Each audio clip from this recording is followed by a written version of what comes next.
Oh, did I freeze up? No, you're good. Nope. Oh, okay. You guys are just being very quiet. We're being attentive. We don't have Agatha today. That was a pre-planned absence. I got her note early from her mom, and we are going to continue on with Mr. Ventidius Wright. Before we begin, I want to do just a little bit of housekeeping, and then I want to do a recap of the first session. So, housekeeping stuff. I want to hear what everyone's current conditions are. Mr. Burns, what conditions do you currently have? I have bruised. Bruised, thank you. Ms. White. Bruised. Fight, right? Yep. Marcus. I don't have any so far. None. Okay, cool. Awesome. Let's talk about a recap. So I think we're going to do every session. We'll do a recap just for each threat, not the entire session. Like, I'm not going to recap the stuff that happened in dramatic conflicts. Like, that is for you guys.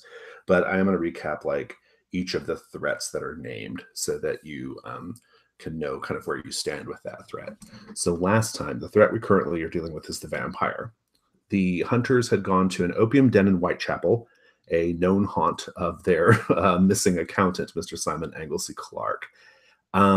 This turned out to be a trap.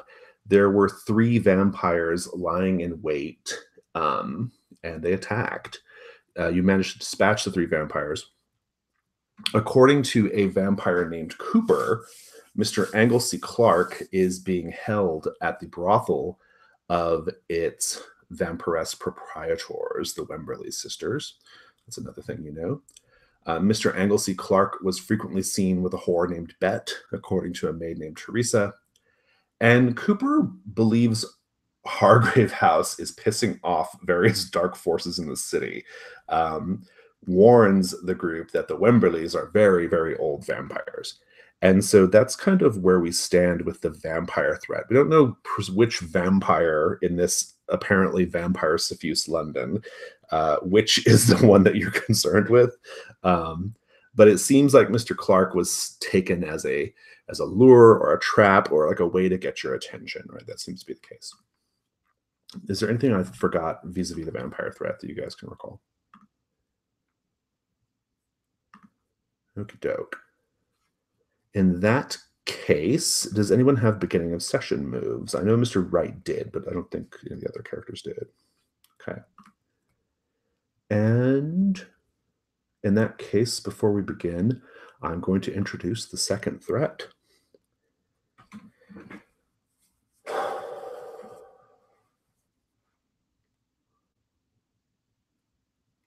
There have been, over the last few months,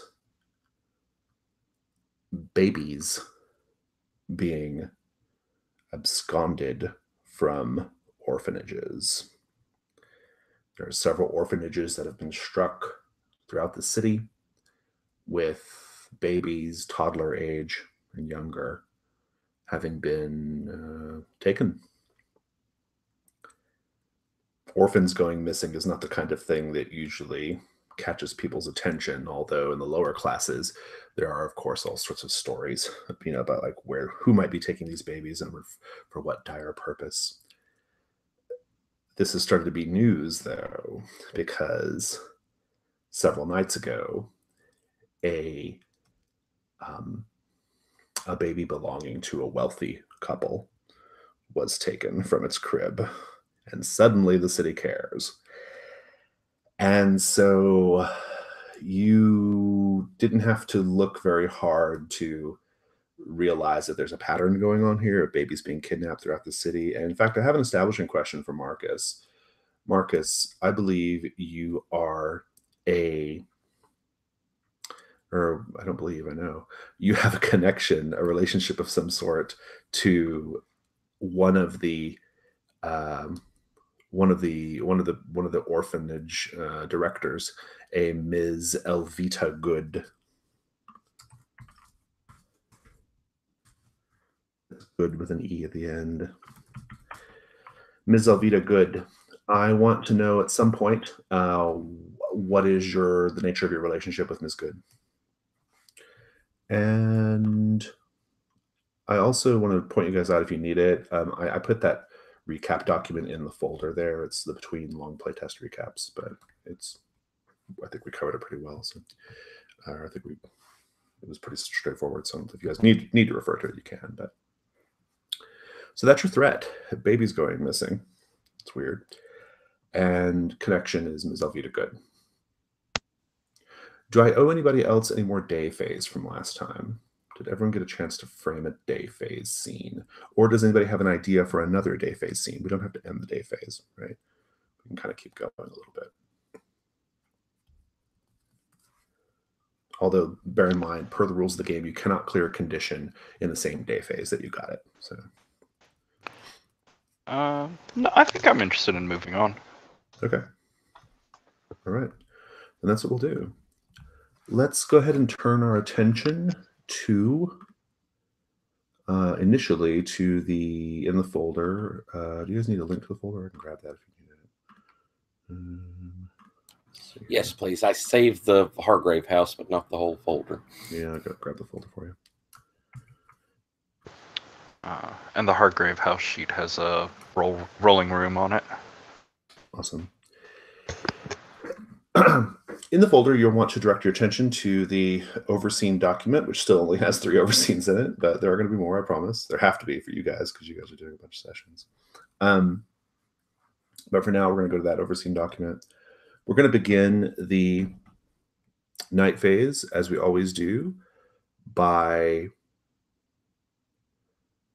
going around the table and asking each of you individually what you're going to do this night. You don't need to debate it or discuss it with anybody or even yourself. You can just say what you're going to do.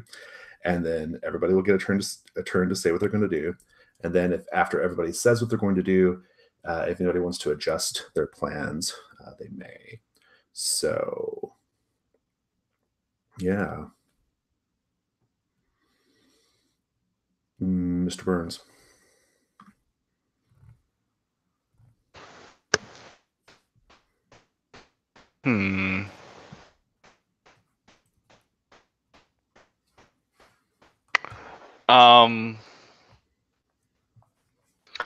So we have a very vampire suffused London we talked about, and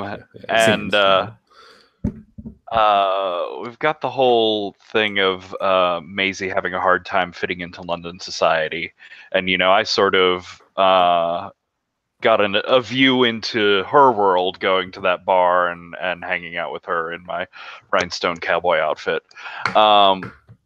But I'm interested in showing her some like London high society, which generally would take place at night. Something like an opera or a like ball high class party. But I imagine if vampires are suffused through London, they're probably at all different social levels. So rather than chasing after some street rat vampires, maybe we could aim slightly higher. Okay, so you're going to try to seek out some nightlife. I like that. What about you, Marcus? What are you going to do? It sounds... I hate to kind of abandon the Ainsley Clark investigation, but I probably will go... I think I probably should go and look into this orphan thing if I have this relationship with Miss Good. Sounds good. What about you, Ms. Wyatt? Yeah, if the plan is for me to go to the opera, I'll do that. I think that would be fun because Maisie will have to dress up in finery, and I think that would be a funny scene. So. Nice. Okay, good. So night at the opera. I like that. Okay. In that case, I think we're going to do the overseen. That is...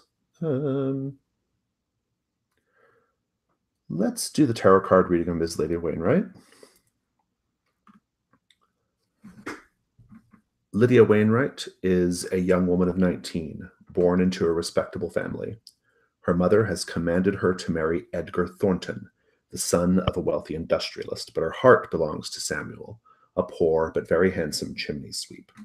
Lydia has snuck off in the night to the home of a fortune teller, an Italian woman whose name is of no importance to us, seeking guidance on the matter. I'll remind you the goals of the overseen. We will be narrating the overseen and jumping back and forth between it and the main scenes of your characters. You get an experience point so long as you do what's called an echo in the dark, meaning in either direction, you work in something from one to the other, thematically or visually, right? So if something happens in Maisie's scene that's really great, a nice visual touchstone, you can incorporate that into Ms. Lydia Wainwright's tarot card reading, and you'll get credit for that as an echo in the dark, and vice versa. You can echo things from the overseen into the main scene. I'm gonna encourage you all to just sort of like do this as we play, and don't worry about your individual, like, okay, I hit it, I'm done. Just like do it like routinely, and at the end, as long as everyone hit one, you'll get to mark an experience. So if that sounds good to everybody, I think we'll just do paint the scene here at the start. As Lydia enters the home of the fortune teller, what do we see that is evidence that this place contains real magic?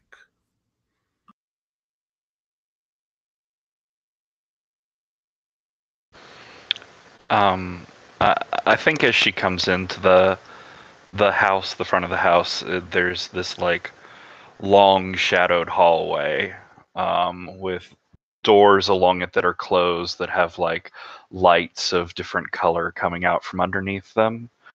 But the hallway seems to get longer and longer as she goes, and she hears almost voices from inside these rooms whispering, Lydia, Lydia, Lydia. And it grows like louder and louder and louder to a crescendo until it just stops, and suddenly she's at the end of the hallway and it's silent. Great.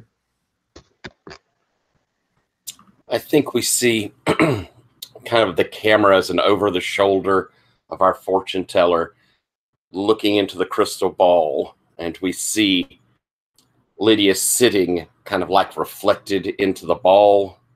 But as the camera pans up from it, we see Lydia enter the room and actually sit down to be the image we saw in the ball. Nice. Fraser doesn't want to follow this. I can tell.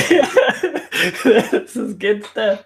I think maybe before they get there, and as they're walking through the scary long hallway, the fortune teller is speaking to nobody, just like the audience doesn't know who they're speaking to, and it seems like a hushed conversation that grows into a crescendo at the same time that the Lydia voice resounds and then stops, and that's when the door opens, and then she turns as if nothing had happened, and then the ball stuff happens.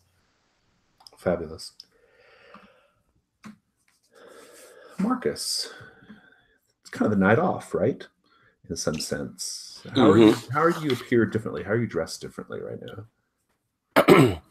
Rather than that kind of stiff butler uniform, the black, the gray waistcoat, I think Marcus is in, is in a suit. He's always very well dressed, but it's not that uniform look. It has a little color to it, and you could tell that it's going out clothes rather than answering the door close. Nice, good. And are you taking a cab to the orphanage? Okay. I think so. Yeah. You get out of the cab, and this orphanage is I'm sure it's in East London, not a great part of the city. Very grimy, very dirty. And I think as you arrive, it's like, let's just say it's like sundown, if that's okay. Sunish, like it's just gotten dark, right? And you see Elvita, I think, actually like calling in the children, like, come in, like everyone, go in, it's nearly time for dinner, right? That kind of thing. What do you do? I have my umbrella and my bowler on, but I'll walk over heading towards her, And she looks up. We get that look of recognition. And as the last of the children are tottering in, Miss Good, nice to see you again. I've been hearing some troubling stories. This might be a great time for you to reveal how you know her, so I can roleplay it. Okay.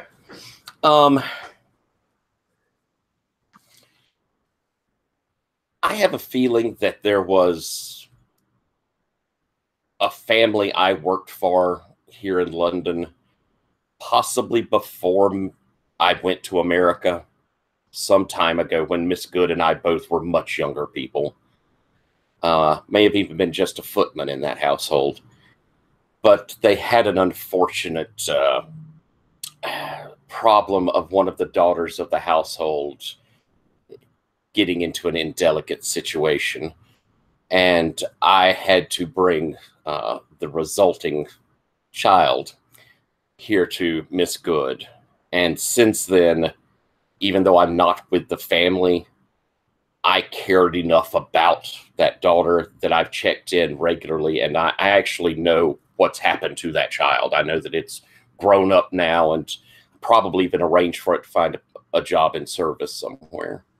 She says, Mr. Albion, it's good to see you. And she kind of steps down from the stoop and kind of shakes your hand. I think she's a kind of, I think she's a sort of broad woman. I wouldn't say overweight, but like kind of, Wagnerian, right? Like she has to wrangle these kids, right? So she's got to have a lot of like stoutness and energy, right? And her hair kind of like frazzled on the edges. But she takes care of herself, right? And I think she has like a very beautiful like curio necklace, right? That is like really something, right? Like it's like probably her most treasured object, right?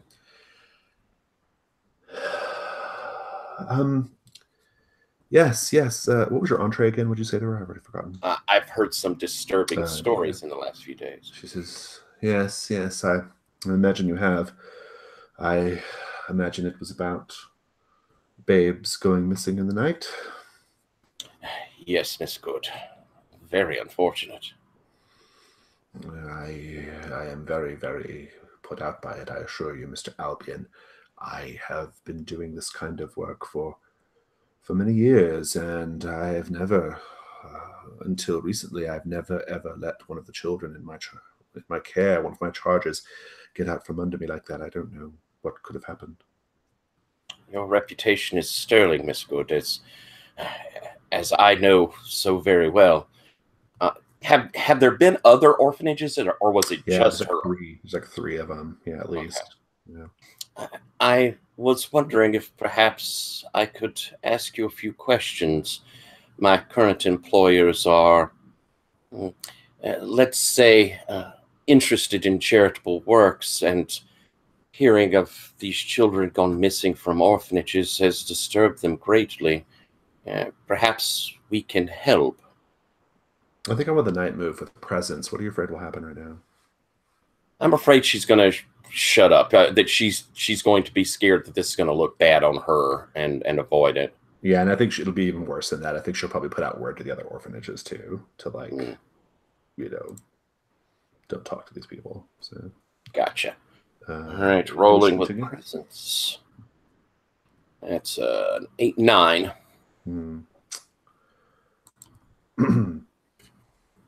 She says,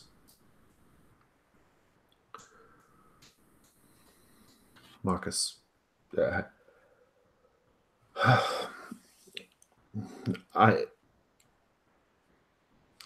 certainly don't. I think I want to continue the scene. How about this? Okay. I think she gets a little like kind of like she wants to say something. She doesn't want to say it on the streets.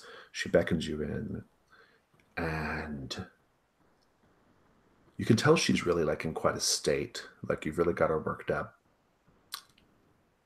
And she brings you into like the little like main entry hall lobby thing of the orphanage. And she just embraces you and kisses you. Just like full on the mouth. Oh. I'm going to give you the condition flustered. Oh, yeah. And I think there's like a little kid, like there, like a little girl watching, and she's like, Miss Good. yeah, we'll cut it. Yeah, The conical opera. drops. I assume you guys are going to a fancy, nice opera, not something low like the Grand Guignol. No, it's very expensive. Yeah. So as you, I think you both, you step into the grand lobby of the of the opera, right? With its beautiful. Well, let's paint the scene. All of us, everybody at the table. What? How do we know when we step into this lobby that this is a place of like this is a posh place? Like, what do we see? Maybe the giant crown moldings everywhere with like recessed roofs and stuff. Crown molding is always my go-to for rich folks. If you have crown molding, you've made it.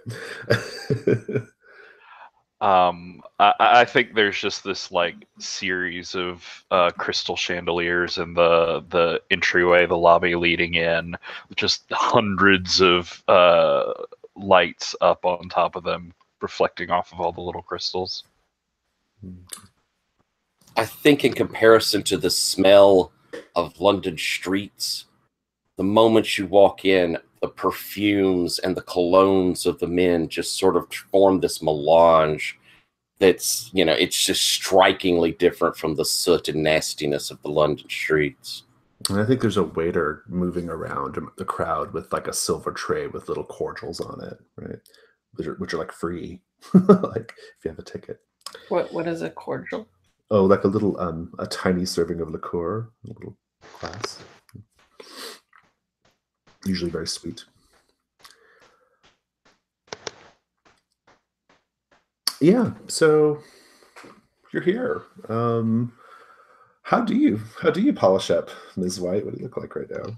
Yeah, I think like as we're walking in, we have little flashbacks like of her getting dressed. It's like a distraught scene where she's like trying to figure out how to get this stuff on. Like, you know how you had to put on that what is it? It's kind of like a rubber texture thing to like get the poofiness of the ground along it. And I think she messes that up like a few times. She probably had to go through like 2 pairs of gloves or something, because at first she like put it on very quick and it like ripped like a stocking quite fast, right?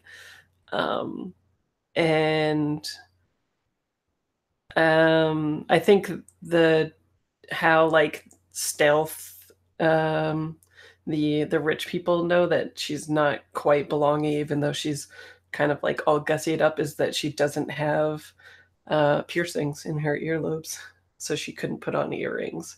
So that's how all the like older Downton Abbey people are like, oh, she's fake, not real money. Yes, bitch.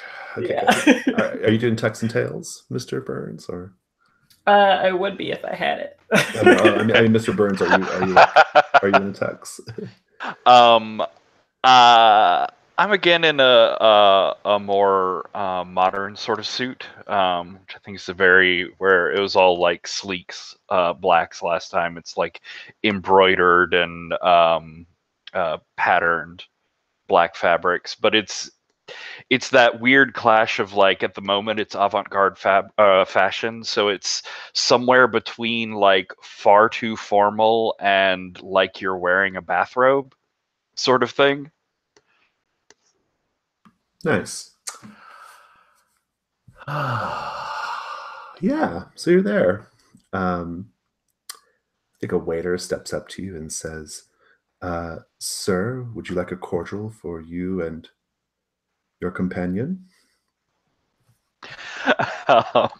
I'll grab 3 off of the tray and offer one. Miss White?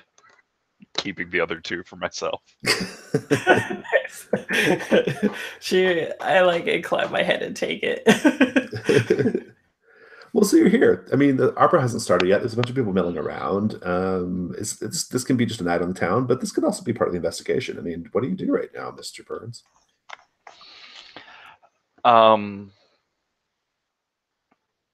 See, I think like I'm ostensibly trying to show her around and be like, oh, this is this is the finest of London, but in the sense of like we're standing to the side and I'm gossiping a lot. Like, oh, her. You should have heard what happened to her marriage last year. And oh my God, his son is still in prison for that night. And just on and on throughout the whole crowd of like who's sleeping with who's faking their money, who got drunk and fell out at the last ball, that sort of thing. Let me have the information move with presence. What about you, Ms. White? I want to try something a little bit more risque. Okay, what is that? I think when I was putting on my glove, I also like cut myself a little bit, and I want to like reopen that wound to try to see like who here is a vampire, because they might perk up and try to resist me a little bit and stuff. You can give me the information move with sensitivity. Ooh. And let's just, and I might even look, let's check. No, I'm not going to hit Brew's condition. Doesn't make any sense in this context. I think it might even be helpful for you, Mr. Burns, because you can kind of have a story to tell, right? Like, oh, you wouldn't believe what happened to me. At an American bar. No, those damn Americans. I have a two ruffians in coonskin caps.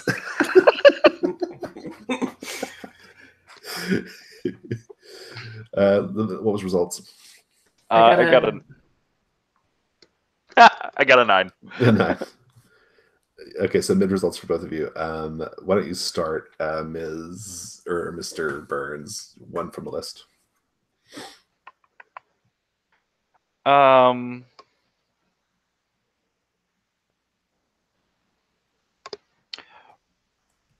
What's my best way in? I'm looking for the like into the more exclusive social circles here than just who's managing to mill around the lobby. Yeah. The thing that you're going to hear about is an Admiral Thaddeus Ferguson is in attendance at the opera today. This name may sound familiar to you. He is the admiral who keeps Cooper. Admiral Ferguson is in attendance, and he has recently by meaning relatively recently, recent months, has returned from attempting to locate the Northern Passage.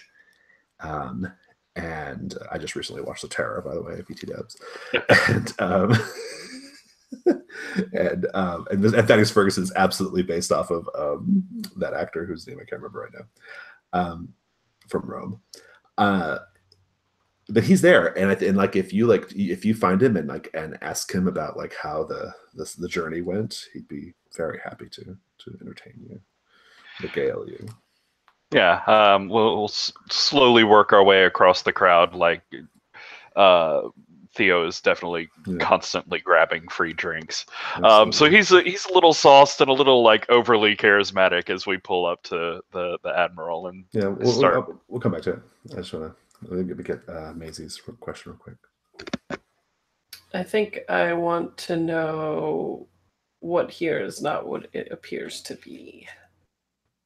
So you cut your hand, right? Yeah, I'm thinking I put on maybe like dark purple gloves so that when the blood stained it a bit, it's like hard to notice, but easy to smell.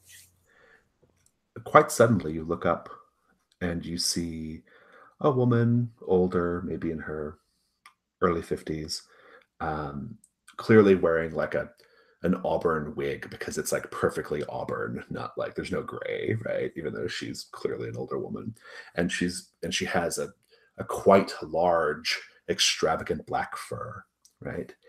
And she says, "Oh dear, you seem to have cut yourself." And I faint, just finding it for the first time. And must have been when I was putting on the gloves. She says, "Yes, gloves can be so dangerous," she says with a smile. And I'm going to cut from there. Sure. Overseen. Tyler, why don't you take this one? The first 2 cards drawn in the 5-card spread are the Lovers and the Ace of Wands, the latter of which is typically associated with passion. Speaking in the voice of the fortune teller, begin telling Lydia what you see in the cards. Bearing in mind our echoes goal here. Ah, my dear, you see before you the lover. It is the passion you feel. But you see also the Ace of Wands. This tells me there will be difficulties. There will be lovers who are not what they seem. Lovers who have intentions to hurt you. Nice. Speaking of lovers, quite sudden lovers. Yeah, you pull away from Ms. Good, and she's just this. Oh, Mr. Albion, I have no idea what just came over me. I am under so much pressure, you see. Did it seem like a kiss of passion, or did it seem like a kiss of like, was she grabbing me in relief, or was it real passion? Kind of both, yeah, like kind of both a little bit, right? I think, as she pulls back, I think we see Marcus kind of, he has that shocked look on his face, but I think then he reaches down, grabs her back, and plants one right back on her. Nice. Okay, good. And that little girl in the corner is still just like, like, oh my God. It's been a very long time, Elvita. I don't know what's gotten over us, Mr. Albion. I have to get dinner to the children. This is I can't be here engaging in scandalous trysts with you in our foyer. Yes, of course, Miss Good. We will have to have dinner sometime soon. Yes, we must. I have next Sunday off, in fact. Perhaps then we should step out. Yes, I would like that very much. Oh, Mr. Albion, is there anything else? You said you were here on business? Oh, yes. Oh, my goodness, yes. The children, yes. Babies. Missing babies, yes. Yes. I presume the police were informed, but my guess is they were not very helpful. No one cares about poor children. When poor children go missing, that's just viewed as a win for the state, right? So very sad. Did you notice anything unusual? The night? Were they taken in the night? Yes. In fact, I did notice something quite unusual. Perhaps I should show it to you. Certainly. She takes you down to what appears to be like the sort of nursery section of the orphanage where the babies would be kept, right? And she says, the babies are all out being fed by the wet nurses at the moment. I think we're okay. She brings you in and she takes you to the crib where presumably this one baby went missing. And she says, look at this. She kneels down and she says, I didn't want to disturb it in case Scotland Yard did decide to take an interest in it, but no one has ever come to follow up. And well, here you are, so I suppose you're just as good as anyone else. There's like a patch of dirt, a quite thick patch of dirt beneath the crib. The crib is elevated slightly. And in the patch of dirt, there is a ring of mushrooms. Isn't that the strangest thing? I should say so. We'll cut there.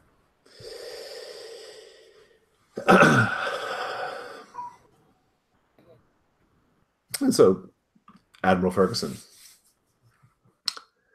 he's there. He's got, you know, lots of, you know, he's actually kind of an intimidating man, and I think a lot of people are kind of like being courteous, but kind of keeping their distance. He's in his box waiting for the show to start, right? And he's dressed in his black, you know, like admiral uniform, his sort of that swoopy hat, you know, kind of like double pointed hat, you know, kind of sitting next to him, very upright and proper, chest covered with medals, kind of lantern jawed, flecks of gray in his hair. What do you do?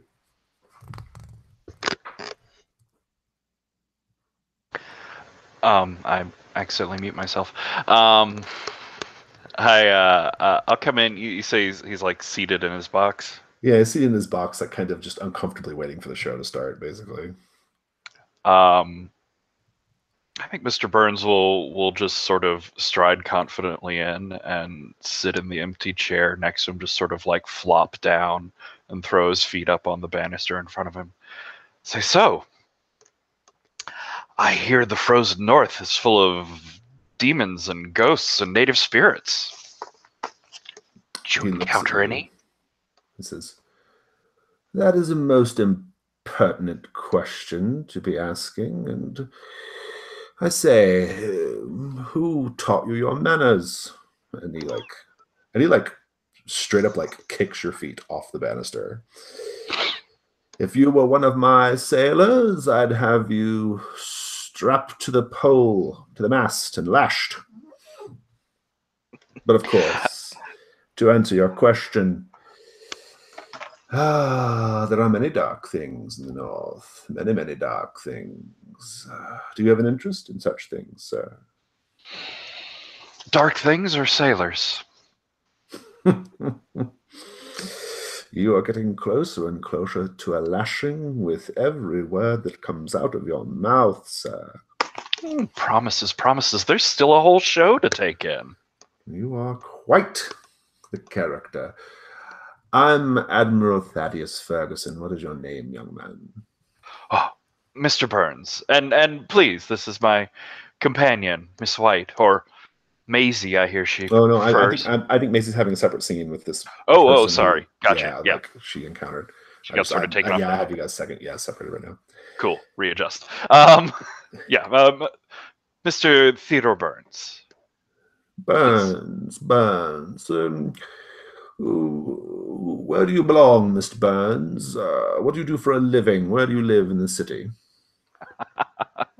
Where I belong in the city and what I do is live. I mean, what more does one really need to do? Indeed. I know a Mr. Theodore Burns. Mr. Theodore Burns currently residing in Hargrave House in central London. Could you be the same? It could be many things. I hear it's a very affluent and important house. What have you heard about it? Well, it came to my attention because two residents of Hargrave House came to my residence only a day ago. They managed to set a rug on fire. It was most upsetting. That does sound unavoidably rude. That's terrible. Yes, it is. I wonder, though, what they were doing there. Why would they be at my house, especially when I am not present? What reason could they be there? Talking to the cook, I suppose? I hear the residents of Hargrave House themselves are interested in dark and unknowable things. Perhaps they were there to ask you questions. Everyone has so many questions about dark and unknowable things this week. But I'm sorry to disappoint you, Mr. Burns, but most days at sea, even on an icebreaker, are quite boring. It's a lot of the same thing, really. Get up, walk the deck, eat, go to sleep. Yes, unending monotony, I'm sure, but it's those moments of raw excitement, true unbridled passion for discovery that I'm more interested in. Yes, like when your ship gets trapped somewhere and is low on provisions, and you have to eat your dead. Exactly. You know, the sort of penny dreadful stories, what they'd sell on the streets. Who doesn't like a good yarn? I'm afraid you're at the wrong opera house, Mr. Burns. You should be at the Grand Guignol. I think they have a libretto that is significantly more to your tastes. Ah, but the wine, it is far from my taste there. Fair point. Fair point. And we'll just cut the scene there.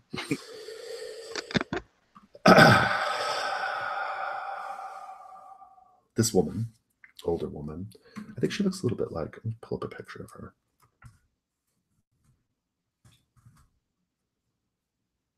You know Mary Warrenoff, the actress Mary Warrenoff?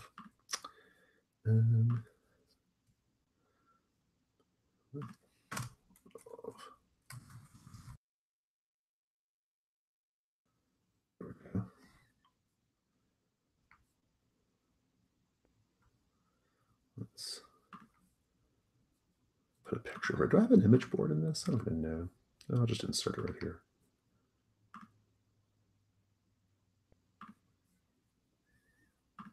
She's one of my favorite actresses, so I have to use her from time to time. Yeah, I Googled her, but I don't think I've seen her in anything. This is what my version of her right now looks like. There she is. Clearly like wearing a sort of red wig, draped in sort of heavy fur, and she smiles and says, yes, gloves can be very dangerous. I'm surprised, frankly, that you're still with us. I suppose we should thank someone for that. Well, it's quite the jibe. Your accent. You're not from around here, are you? Nope. I am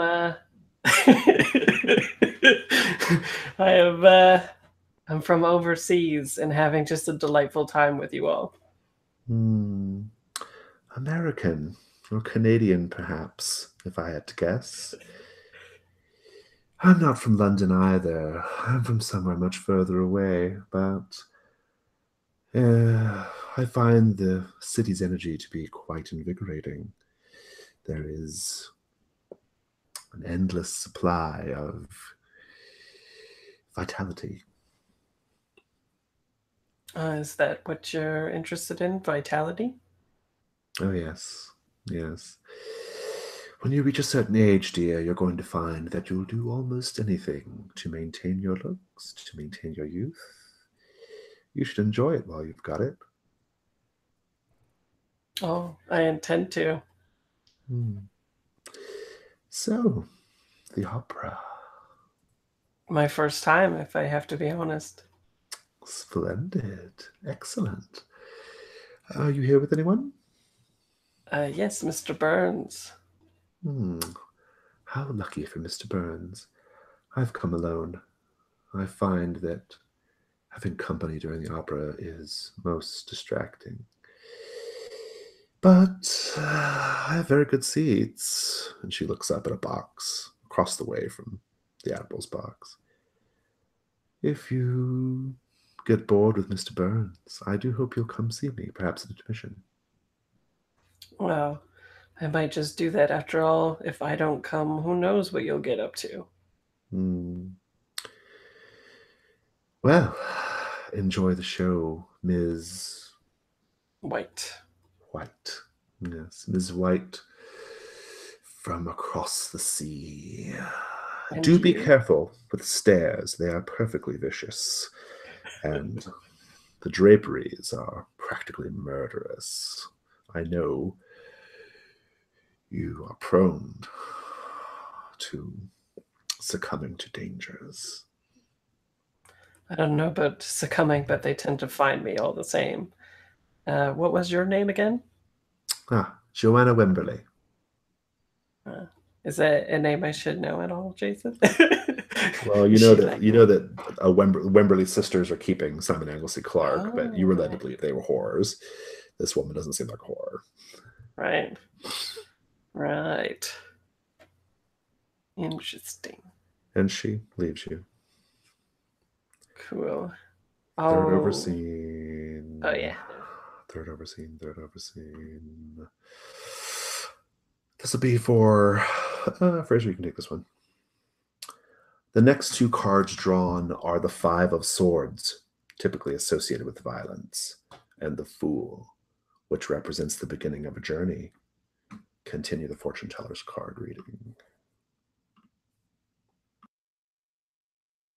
I think she says, or she rubs her hands together as the fortune tellers always seem to do, and says that to find a lover, you always have to go on a journey, one that involves danger, and you might have to bow out of that danger, or else you may not find what you're looking for. Love is as dangerous as war, sometimes they say, after all, girl. And yeah, I think that's it. Good.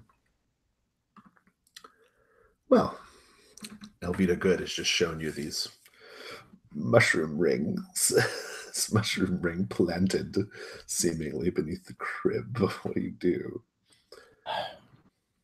Elvita, this is quite unusual. You were correct to let it remain here. I will, sort of reach up and at least, I'm not going to pick one of these mushrooms, but I will kind of move the dirt a little to the side, see if there's anything kind of under it. Give me information move with reason. 4, 5. I'm gonna hit your disadvantage too because you're flustered. Okay, I think I need to know something here, so I'm gonna spend a Janus mask on this. That makes it 12, which means you get to ask any question in the world plus a follow-up. Okay. I suppose looking through, I'm looking through this dirt. Do I notice? Is the dirt unusual? The mushrooms, do they look like they are some type that I don't know? Or is there something in there? I mean, I know that's a broad question. You're looking for strange things, though, sounds like. Right. Yeah. You dig around in the dirt. You plunge your hand in, move it around, and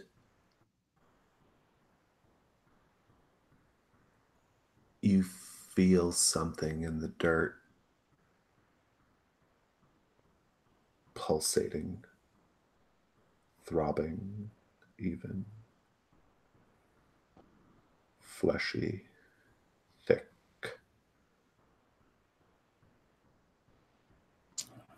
Do you pull it out, or?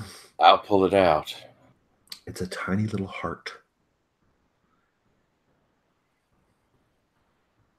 Oh dear. And Elvita says, at this point, Elvita's actually turned away, but she's like, children, 1 moment, for just 1 moment. She's like, please, I'll be right back. And she steps away to go see to dinner. Mm-hmm. And you pull out this little heart.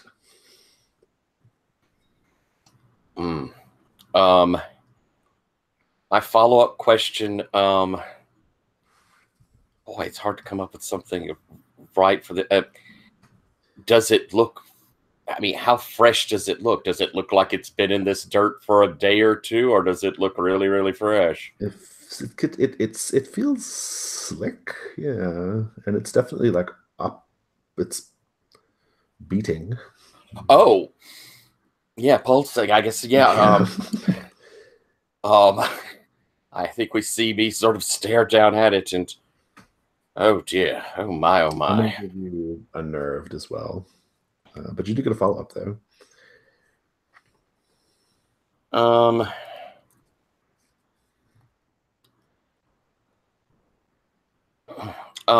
going to take the heart and pull out my handkerchief and wrap it up in it. And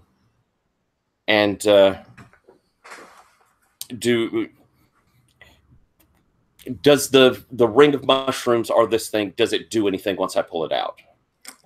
Yeah, the mushrooms actually like they begin to like wither almost immediately.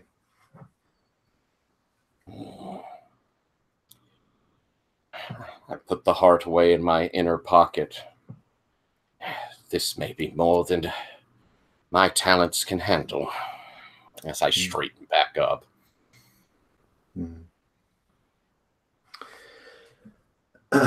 So is the moon out, Ms. Williams? I forgot to have you roll that. Might be an interesting night in the theater. Why don't you go ahead and roll it? Good. So read your move to us, the quickening. Okay, so you live with a curse that causes you to become savage, even feral, to the point where your body physically changes. This tendency can happen in moments of duress and is particularly strong on nights when the moon is full. At the beginning of the night phase, roll 1d6. On a 1, the moon is full. Knowing me, there's a very good chance. And then what happens? I got a 3. Oh, you did not. So the moon is. Did you get a 1 or not? What did you get? I got a 3. Oh, okay. So it's not. Okay. Yeah. So then the rest doesn't apply, right? Right. Yeah. I thought you rolled a 1 earlier. No.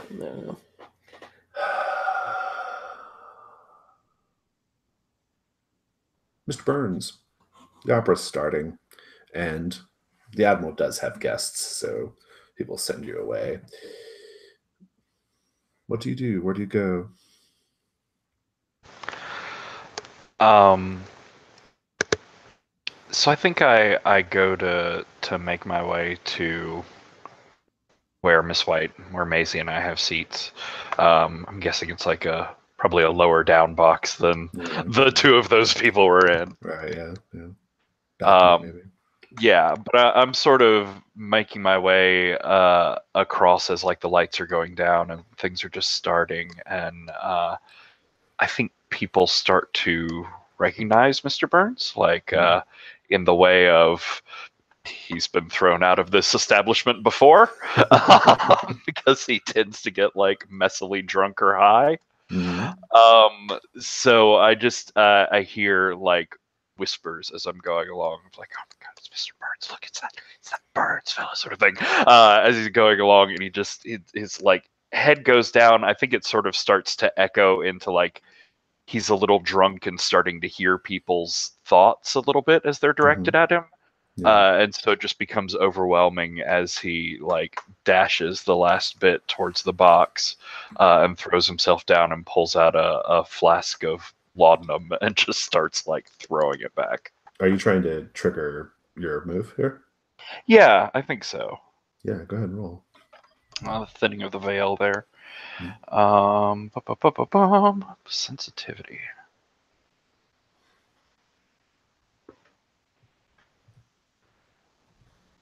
That's a 9 again.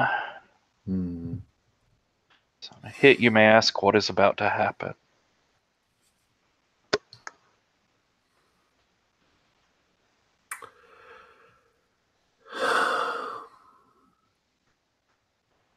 You will see as you are making, as your senses are dulling, and it's like it was at the opium den, like everything is falling away, blurring, almost like paint running, right? Like in your vision, except for the things that are important.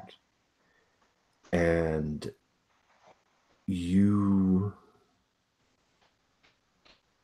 see Admiral Ferguson in his box, quite crisp. You see this other woman who Ms. White knows as Joanna Wemberly across the way in her box, quite clearly. And you see, as the curtain rises, the young actress on stage, who is the heroine of the story, quite clearly. And your vision starts to be sort of cloaked in red, kind of like on Kill Bill, right? When the alarm goes off and the bride starts seeing red, right? It's like that. And you just see Admiral Ferguson and Joanna Wimberly smile. They mean some harm to this girl. I'm gonna spin Janus Mask there because I want to know why. Why is harm coming to this girl, or why are they interested in dealing it, one or the other? Interesting. They, being wealthy patrons of the opera house, get their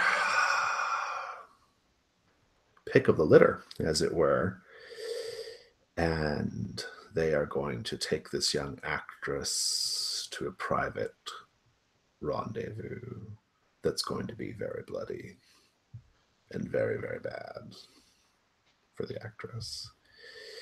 It's pure, unrestrained carnality. Sexual on the one hand and literal on the other. So sort of a because they can feeling? Yes. Huh.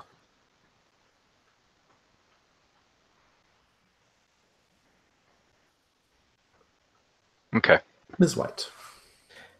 Yeah, I think I've been waiting for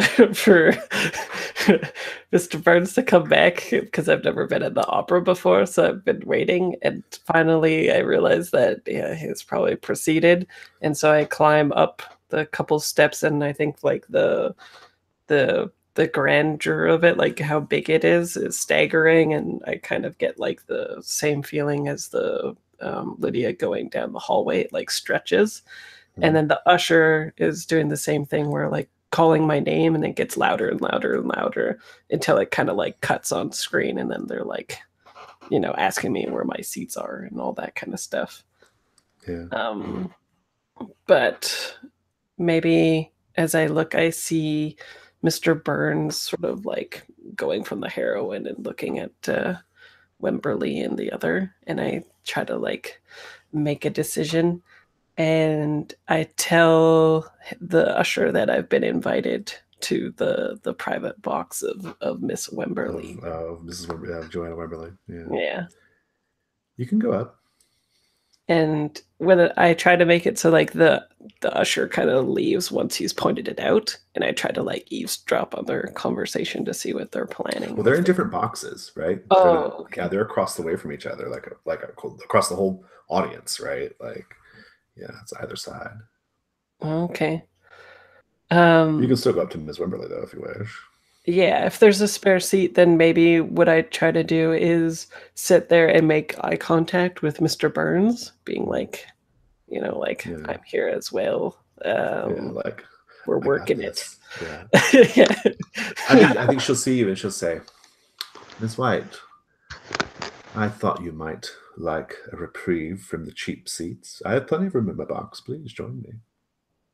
Thank you. My box is always available to you, Ms. White.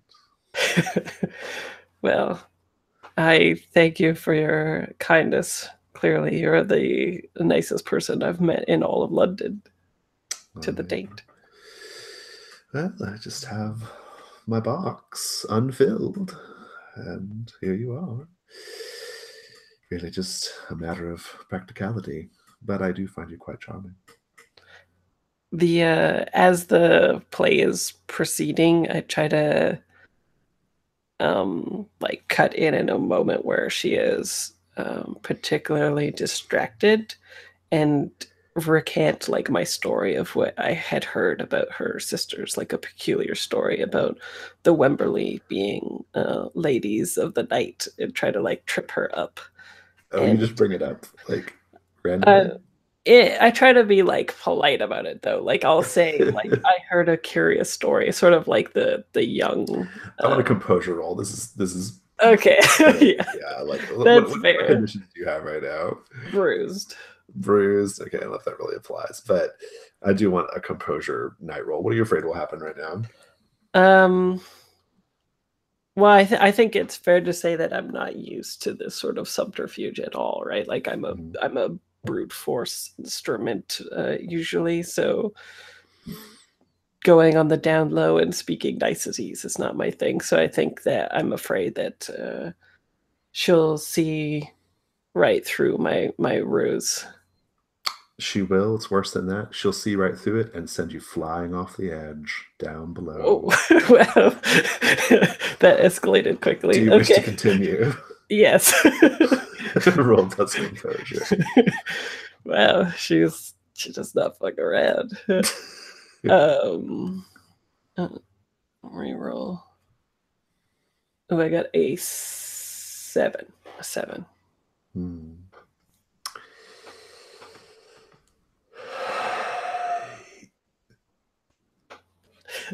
She's going to see right through you. She's going to know what you're doing. She's going to know who you are. She's going to know everything. She may not act on it, but she knows. Are you content with that? No, I want to use my Janus mask. You're going to burn all your Janus mask. Well, actually, you're on your. You have a freebie, right? Yeah. Exactly. Yeah, that's why. And I want to know what my past is really like. Okay, so it's a 12 plus instead. You totally got control of the situation here.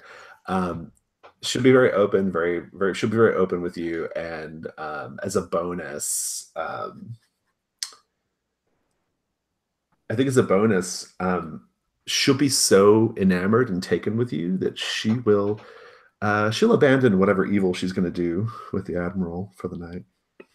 Cool, because I'm her plaything now. I guess. I'm the mouse on the string. Yeah. In my head, it's very like young. What's his face? Voldemort talking to that professor in the thing where he's like, "I came across a curious bit of magic," you know. Where he's like, she says, "You've been hearing stories of Wemberleys. They are not completely. They are not. There's nothing particularly shocking in what you're saying. The Wemberleys you speak of are my daughters. They are the managers of a business in which all 4 of us have an interest in. And a business that, well, let's just say if you weren't so clearly a girl of privilege, you might find yourself engaged in.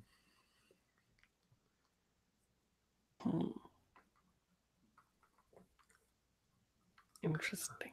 I have to say, Ms. White, you have a very particular smell. Has anyone ever told you this? A smell? No, madam, I don't think so. What do I smell of, pray tell? You smell of heat.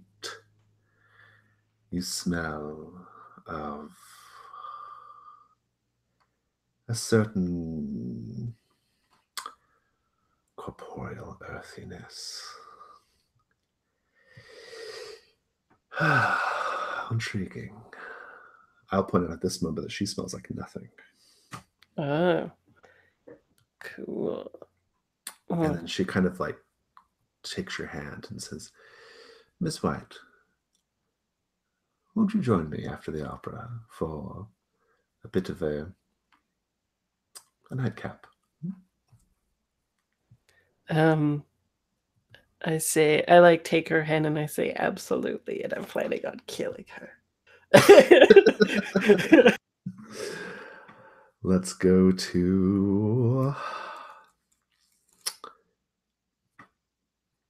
final overseen. This is it.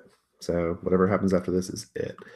Running up on our last chances to do echoes, and this one belongs to you, Patrick. I'm going to read it. We're going to take a break and come back to it.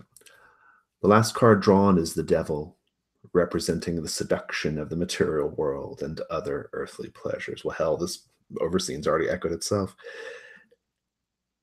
Continue your reading and then tell Lydia definitively what she must do. Let's take 5.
Is the Terror good, Jason? A TV show? Yes, it's really good. Yeah? Watch it. It's great. I'm watching it right now on AMC because my folks have DirecTV, so I'm watching it through there. But yeah, Beautifully filmed. Yeah, I watched it mostly on the recommendation of Tyler because we were talking about it on Gauntlet podcast one week, and I'd heard of it, but I didn't know much about it. And God, it's good. Yeah, it's like something. Sweet. Yeah. Nice. Yeah. I don't think I'm doing Ciarán Hinds's accent any justice tonight, but I'm doing my best. All right. Cool. You ready, Patrick? Yeah. So I think as our fortune teller flips over the devil card and Lydia sees it, she gasps, and like her hood falls back, and it's like she's been wearing the classic Victorian "I don't want you to see me, so I'm going to be super ostentatious with a giant hood and cloak" sort of look. And we see her hair, which is the same shade and sort of style as that ingenue on stage. Like I think it's the same blonde and like braided in the exact same pattern. And the card itself, instead of being one devil, is actually twin, a pair, a male and a female devil, both bathed in red light and with their hands sort of outstretched towards the viewer of the card. And the fortune teller says, yes, girl, you are right to be afraid. There is danger here. Neither of these choices is any good for you. You must go your own way. You must resist these temptations. Carnality, money, oh, it is all the same, and it will end in your tragedy. You must run, girl. You must run far and never look back at this sinful place. And we see the ingenue on stage running from her tormentors as the symphony reaches a crescendo, right? And the curtain drops and the crowd roars, right? Clap, clap, clap, clap, clap. And Theo, you see Ms. White. I think Ms. White and Joanna Wemberly, they left early. Like they've already slipped out and gone. And when the curtain closes and everyone's kind of cheering, you see the ambassador, or not the ambassador, the admiral. You see the admiral get up, and he immediately leaves his box. And I think I'm actually like waiting in the hallway outside of his box. I think in the meantime, I have from somewhere, it's a theater, why not, found like a sailor's cap. And I'm wearing it. And I have a glass of champagne, just one in each hand, one held out to him, and said, Admiral, I've been considering what you said about discipline, and I feel I must confess something. I fear that in some small way I was responsible for the destruction of your rug, and I don't know what I can do to atone for that, but please, I was hoping you would tell me. And he kind of looks up at you, looks you over, and says, I find your rather forward manner, Mr. Burns, to be quite off-putting. More than that, I find you distasteful. I would advise you and your companions to never come to my home again. If you do, it may be the last thing you ever do. And he pushes past you, unamused by your tart behavior. My. Yeah, and I think sort of backstage and in his mind, like, Theo had been seeing this ingenue. She's bathed in the red lights, and the curtains come down, and there's still like 2 red backstage lights shining on her. One, I think, that went off as like we see Miss White going out with the older lady, but I think the other stays on her, and there's this worried look on Theo's face of like, I didn't manage to do what I thought I was going to.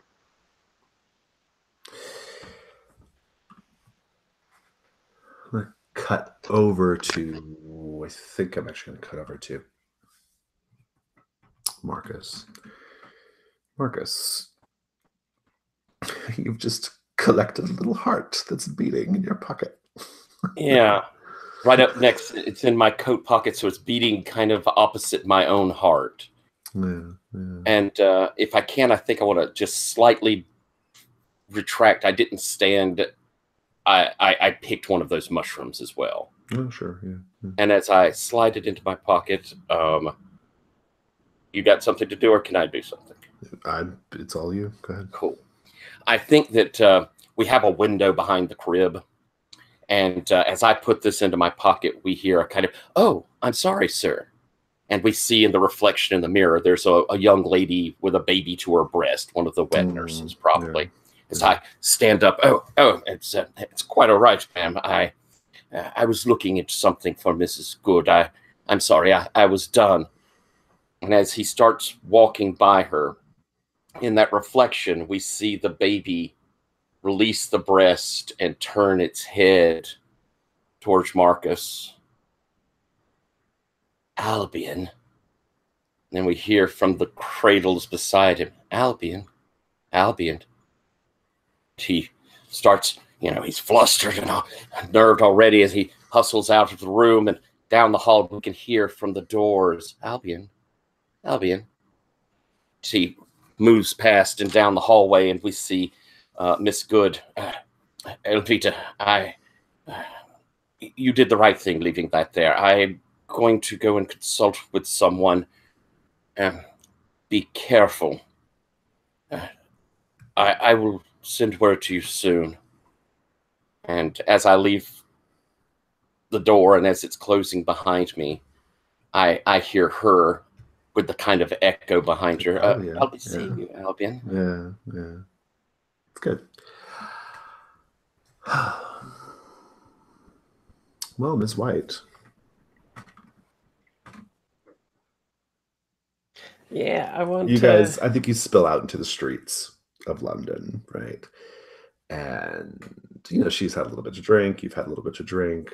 One thing leads to another. You just extricated yourselves from her box. And so what do you do? I want to use her as bait for her, the 3 younger ones to come out. Okay, what does this look like? Well, so I think she's pretty predatory anyway, right? Like I think I got. She gives off that vibe, yeah. Yeah. So I don't think I would feel bad killing her. So I think I would just try to do that. Oh, okay. So what does it look like? What do you do? How do you kill a vampire? I mean, you killed those sort of like low-level thug vampires just by kind of blowing their heads off, right? But, you think you did. I mean, we don't know what happened to after you guys left that scene, but you disable them if nothing else, right? Yeah. I mean, she's presumably a much older vampire. Yeah. I think because her daughters, the Wemberley sisters, you were told by Cooper that they're very old, right? Right, yeah, and she's the mother of them, right? So she's got to be tough. Or maybe that's just a thing in other fiction. Maybe she's really frail. I think I want to... Well, I just want to do like the werewolf thing, I think, and use my strength to after we spill out, I think I just want to come behind her and twist her neck, right? Like snap it. Okay. Obviously this is the night move. It's going to be with vitality. What are you afraid will happen right now?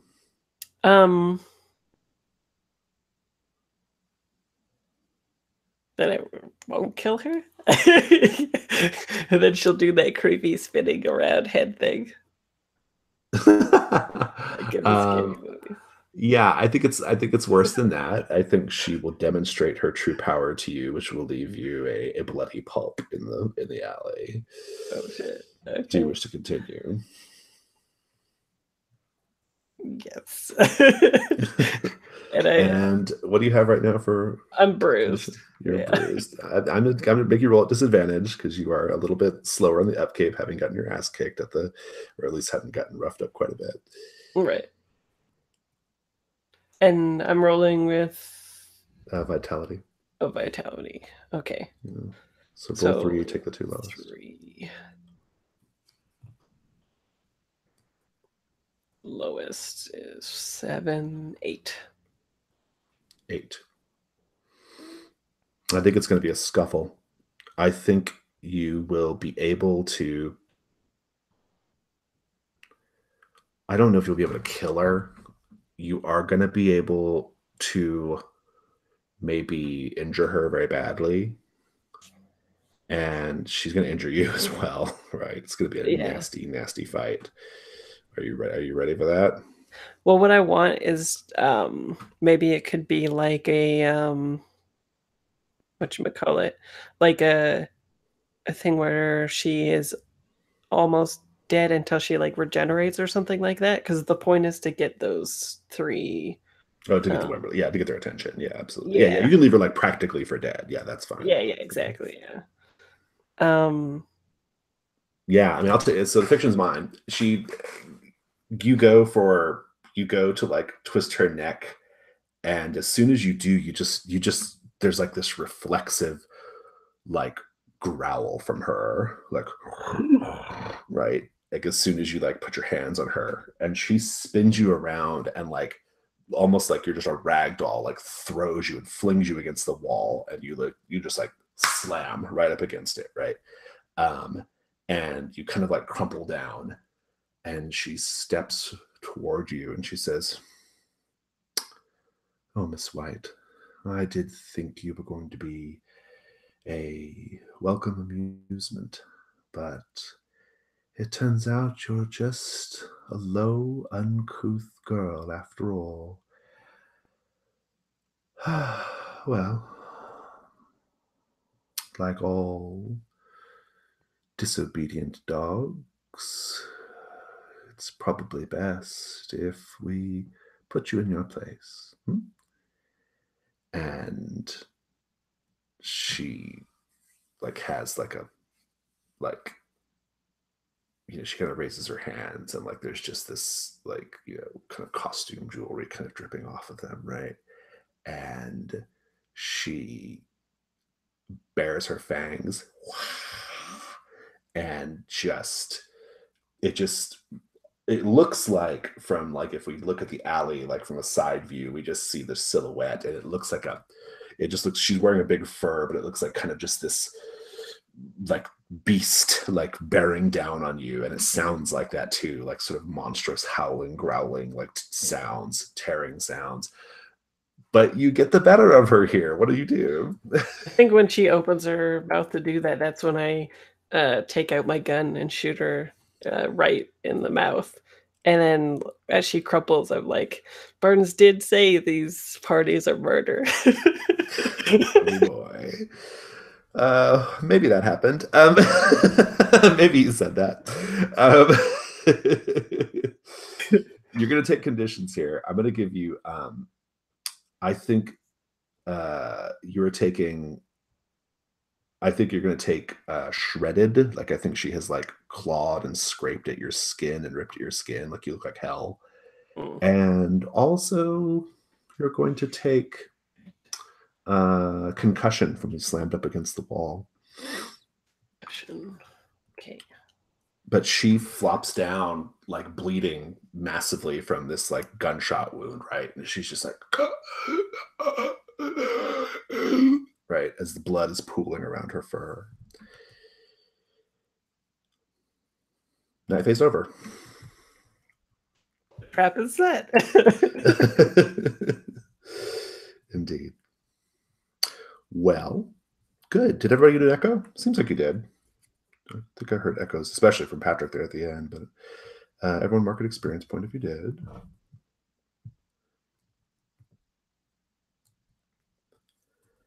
And we'll move straight into day phase. I will remind you. Would we sorry, would we mark any dramatic conflicts from that? No. DCs are only when you. So I think the rule is going to be definitely when you frame the scene, you get to mark the DC. Or if you bring up a DC in a way that I find particularly entertaining, do you want to make a case for something? My main case there was just the frame of the overall taking Maisie to the opera. Oh yeah, yeah, absolutely. I think that was a great. Yeah, you can go ahead and mark that for sure. Yeah, that met the threshold of suitably entertaining. All right.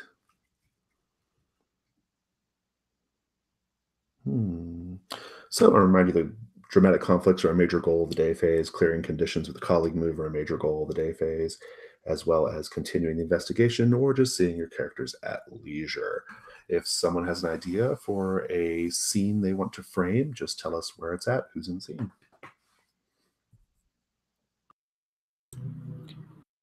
I sort of see a scene of Maisie and I where I'm having to clean wounds and being very, very worried about what has happened to you. Yeah, and it feeds into the drama of like y'all two not liking each other much, right? Like I go out on a night of the town and get messed up. Yeah. Okay, so you and Maisie in her quarters, I assume. Yeah, I guess I'm taking off this regalia that I have assembled, right? I'm sure it takes some time. Or maybe since I'm Maisie, I just rip it off because so it's early in the morning, and yeah, okay. So all right, well, so the scene is set. Okay, so you're tearing the stuff off, and take it away there. Miss Maisie, what has happened to you? You careful with the clasp. As I come over and start trying to help you. Are you all right? I'm fine. This is it looks really fucked up, by the way. Like yeah. Yeah. I've got 3 conditions, and one of the first one's bruised, so I guess maybe that one's starting to heal a little bit since it's the second day. So it's got like that huge yellowish tint to it, right, all across my body, and everything it looks even worse as it's healing.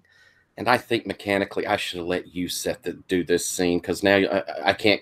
You can't clear a condition with me having said it. Well, yeah, because no, there's an option, right? She has an option where she can clear a condition on a colleague move. Oh, good. Okay. Yeah, yeah. And you can only trigger the colleague move with her. So right. Yeah.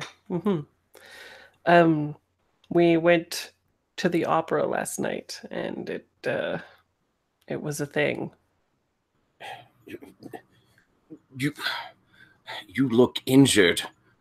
You went with Mr. Burns. Where was Mr. Burns doing all this? Well, you know me. I went off on my own, and Mr. Burns can't be held accountable for that. And I give that arched eyebrow that says, "Oh, just watch me." Yeah.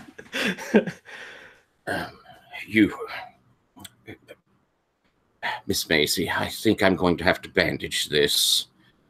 I began wrapping up where I'm guessing you have like horrible bruised up on your body. You went to the opera and this occurred?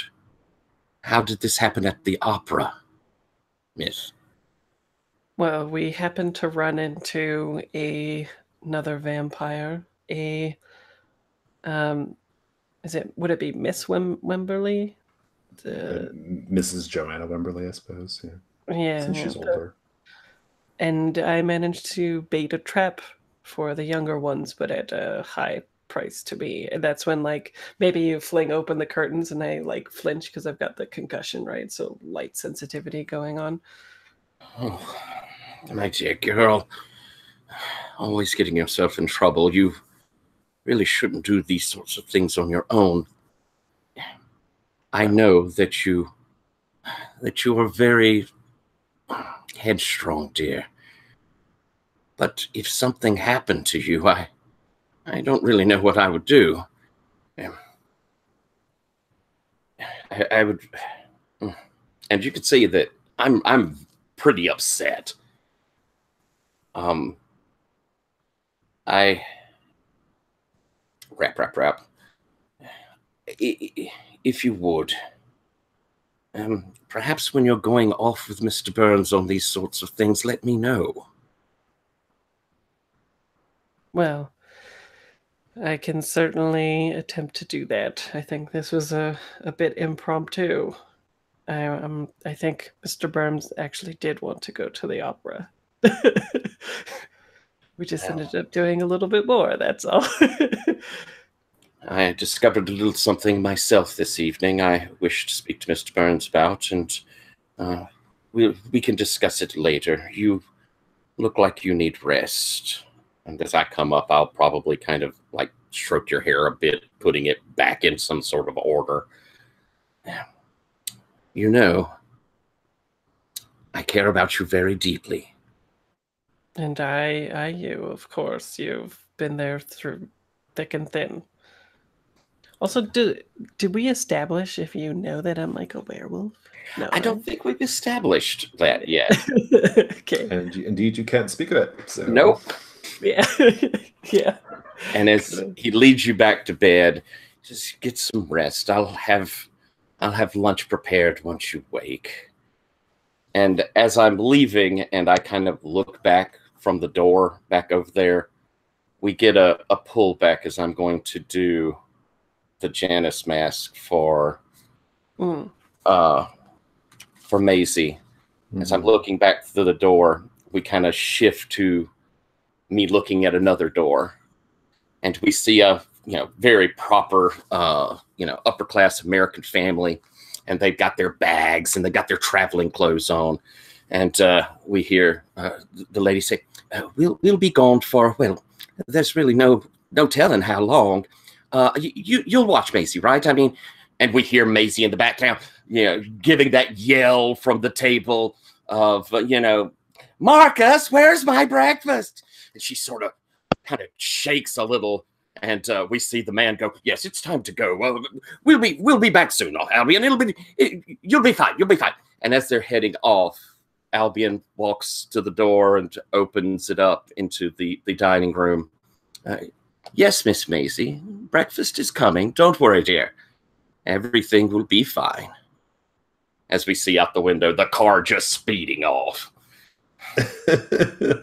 Well, a car wouldn't be a thing, but yeah. Yeah, I guess the carriage at the time. Yeah. Good. Fantastic. Sounds like you guys are, well, are you both just going to clear condition for colleague moves? Is that the plan here? Yes. I will, yeah. Which one are you clearing, each of you? I can only do bruise for me, right? I mean, you can clear whatever makes sense based off what happened in the fiction. I mean, like, if he was tending to your cuts, then maybe that one. I don't know, but yeah. Oh, but they're all three of them are kind of similar-ish, so whatever makes sense. Oh yeah, I but like the shredded and concussion would be the same. No, you can't clear a condition you took in the same day phase. Does that make sense? Like, so if you took a condition in a day phase, you can't clear it in that same day phase. If you took it in the night phase, you can definitely clear it in the next day phase. Okay, yeah, then maybe the shredded would make more sense. Bruising takes a while, but I bet I'm healing fast because I'm werewolf. And essentially, you can't clear it in the same phase that you received it. So. I got rid of flustered, but I think that seeing Maisie like this has still kept me unnerved. Yeah. Awesome. Mr. Burns, you want to frame scene?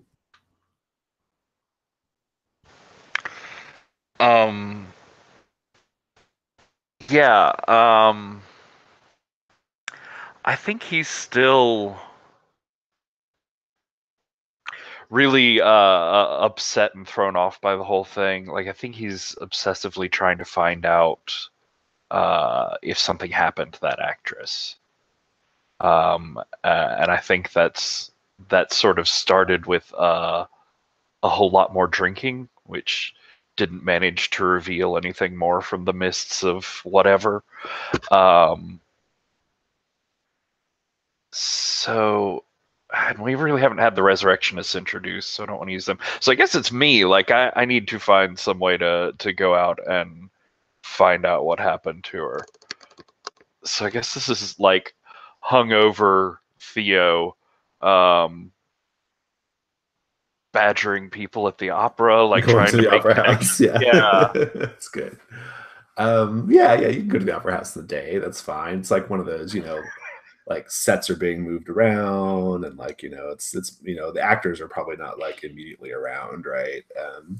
But yeah, you're there and you're doing your thing. And I think like one of the, maybe like some kind of like production assistant or whatever, like comes up, he's like, can I help you with something? The actress, the lead blonde, what was her name? I'm sorry, I didn't look at the program. You must be talking about Annette. Yep, Annette. I was just worried. There were people, I heard threatening things, people saying they were going to kidnap her for money because her hair was so blonde or something like that.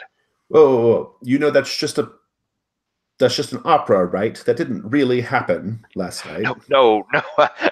No, I know the difference between fantasy and the reality. The people she was running away from weren't actually chasing her. Those, you realize this, right? In the audience, I heard like backstage, some ruffians.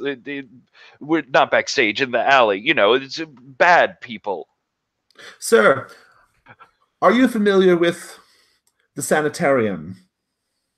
Is one in particular? I've been to a few. I imagine you have, sir. I imagine you have.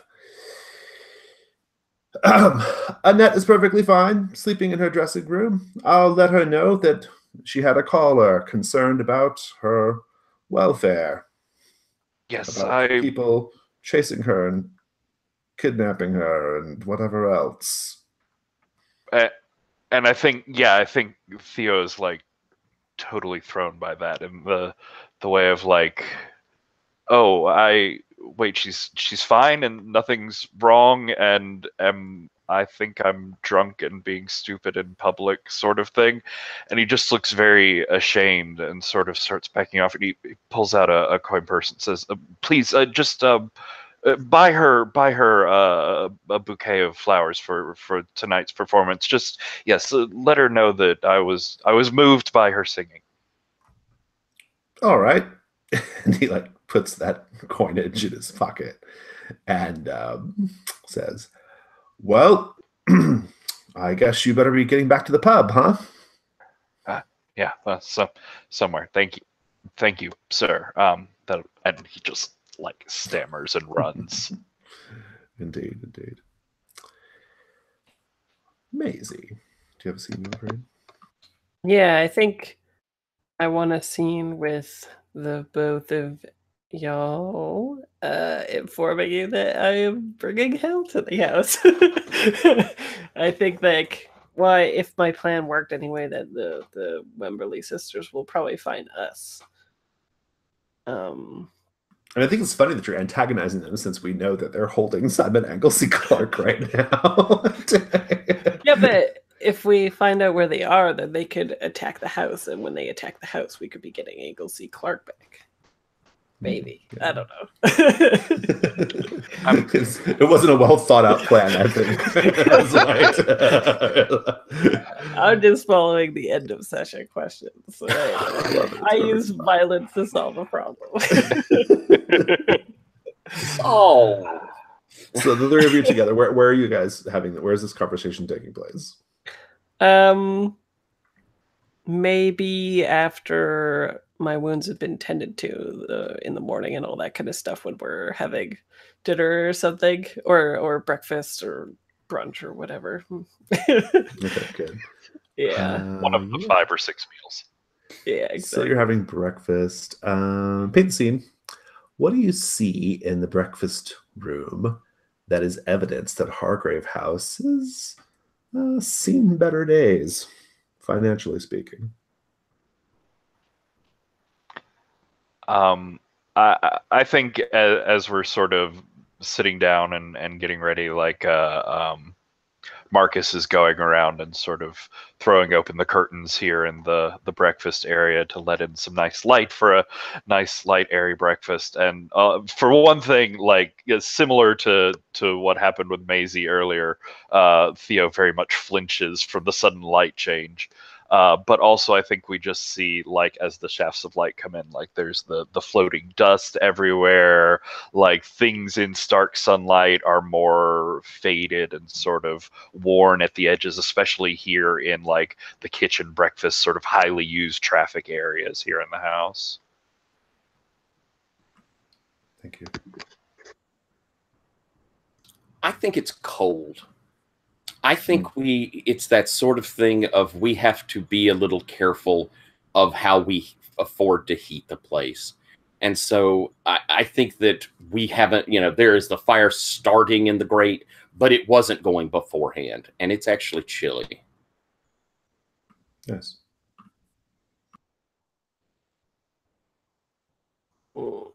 I think like the furniture is definitely worse for wear, and there is numerous like draperies and stuff on it that covers up the spots that are not quite well maintained. Yeah, like maybe there's a whole bunch of notches on a wooden chair or something, and somebody goes by and puts like a throw over it or something. And I think we only have one set of china, and I use that to set the table, which is like a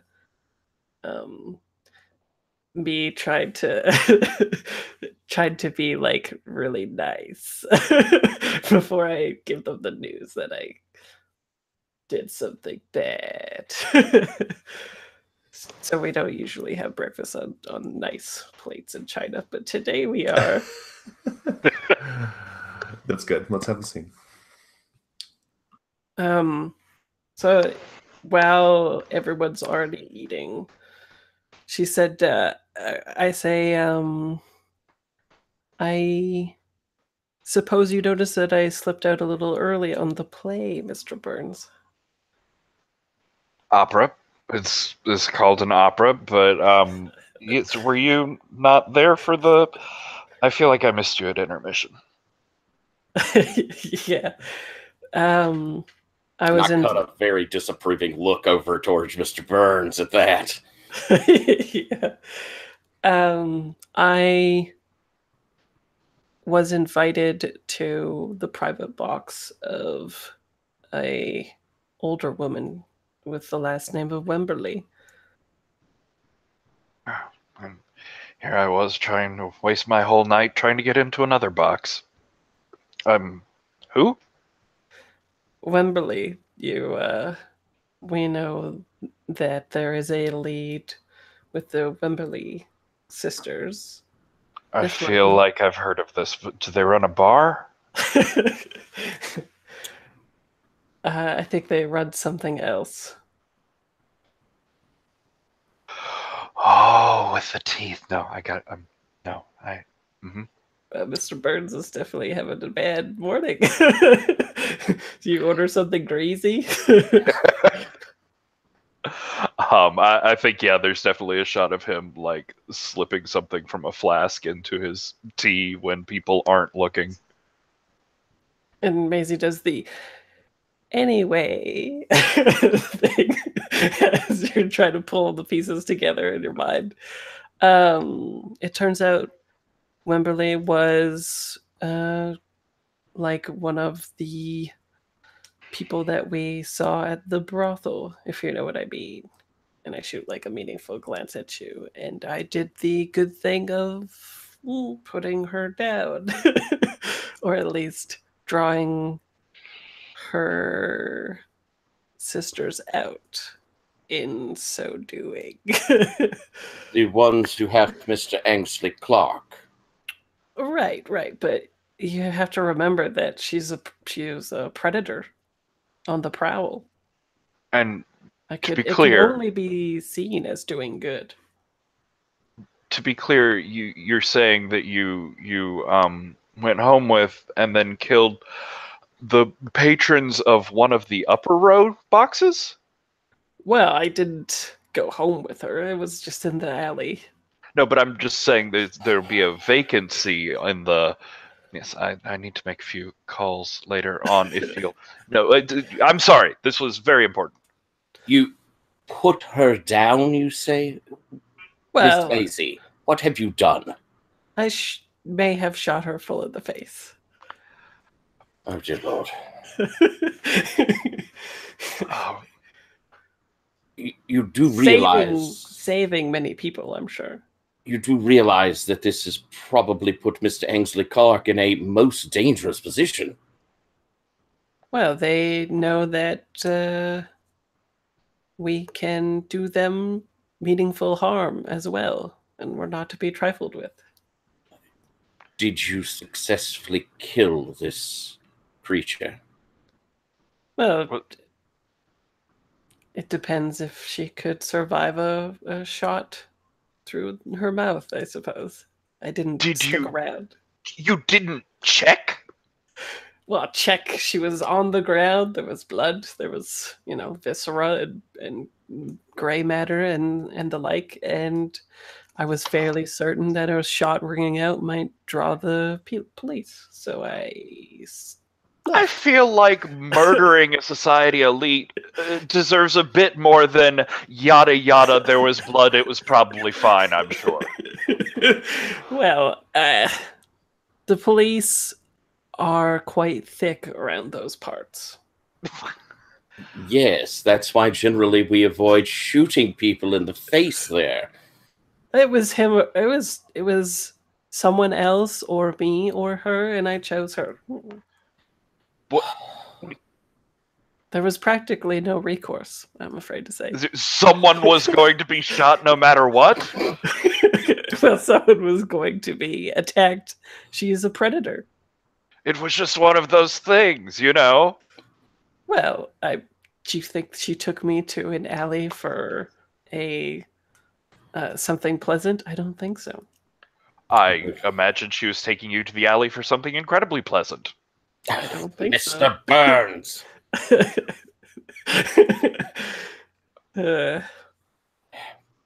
I have to believe that this will mean the other Waverleys will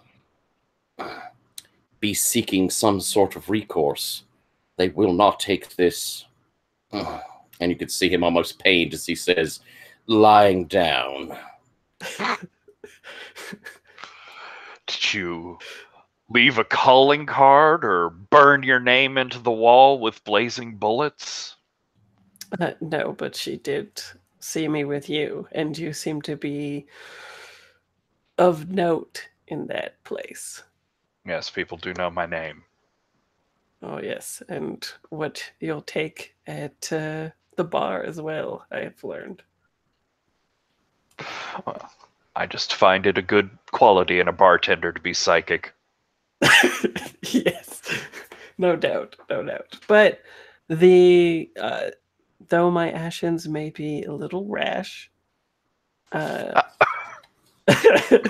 least now they know that we are serious, and if they do come for us, then they'll at least leave Anglesey Clark alone, perhaps.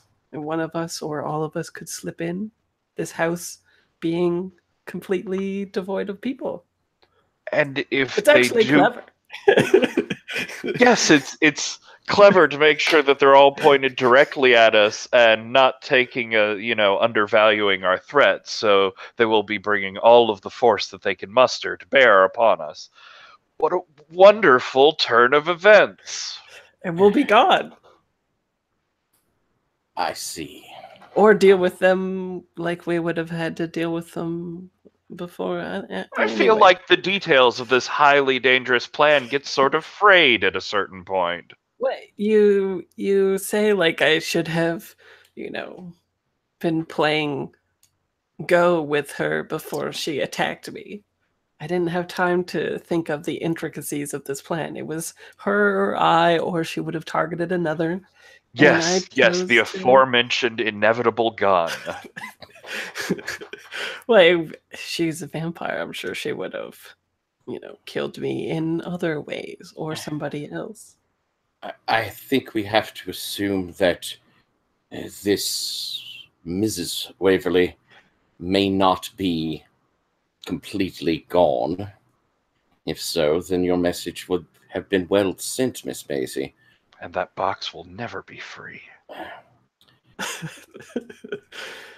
Perhaps. Yes. I'm gonna. This is very good, but I'm gonna go ahead and get us to the wrap up here. So how are we wrapping this scene? Perhaps we need to take action as quickly as possible. With this in mind, perhaps we should go and see if we could find Mr. Ainsley Clark before they exact revenge upon him. Take them out in the day. That is good thinking. Yes, Miss Maisie. Good. Well, we don't have to be done with the day scene. We can come back and do more day phase. So let's just take a quick 5-minute break and we'll come back.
Fraser, was it you that put up there's going to be a Downton movie? No, a Downton movie? I didn't know that. Yep, they're fixing to, or they're putting together a Downton movie. Oh, cool. I haven't seen the last season yet, but I just got it on iTunes because it was cheap. It's It was good. like the whole collection was like $30 or something on sale, as opposed to like 100. They did a pretty happy wrap up, kind of good wrap up. It was nice. Cool. So I think we'll do. Are you guys going to the brothel? Is that the plan? Get him in the daytime. That's what I say. Okay. We can, I suppose. That sounds like a delightfully awful plan. I was gonna say, should we check DCs for those first set of scenes? Oh, sure. Oh, yeah. Well, definitely for the one you guys just did. So what? That was yours, right, Maisie? Yes. Which ones were you trying to hit there?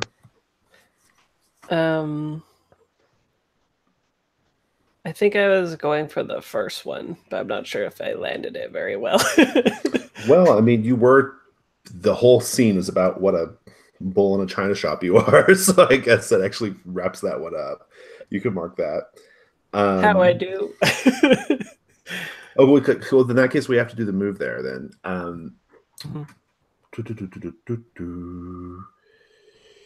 So let's look at the reference sheet. That'll be helpful. Reference sheet. On the reference sheet, there is a dramatic conflicts block. Resolve a dramatic conflict. When a dramatic conflict track is full, the player whose character has the most boxes gets to mark 2 experience points. Who has the most? It's me. That is... No, it's Mr. Burns. That's I'm Mr. Burns. Yeah. That's what I'm saying. Yeah, it's Mr. Burns. So... It's not Ms. White. It's Mr. Burns. That wasn't me. Yeah, I think that Patrick just sounded like Fraser there for a moment.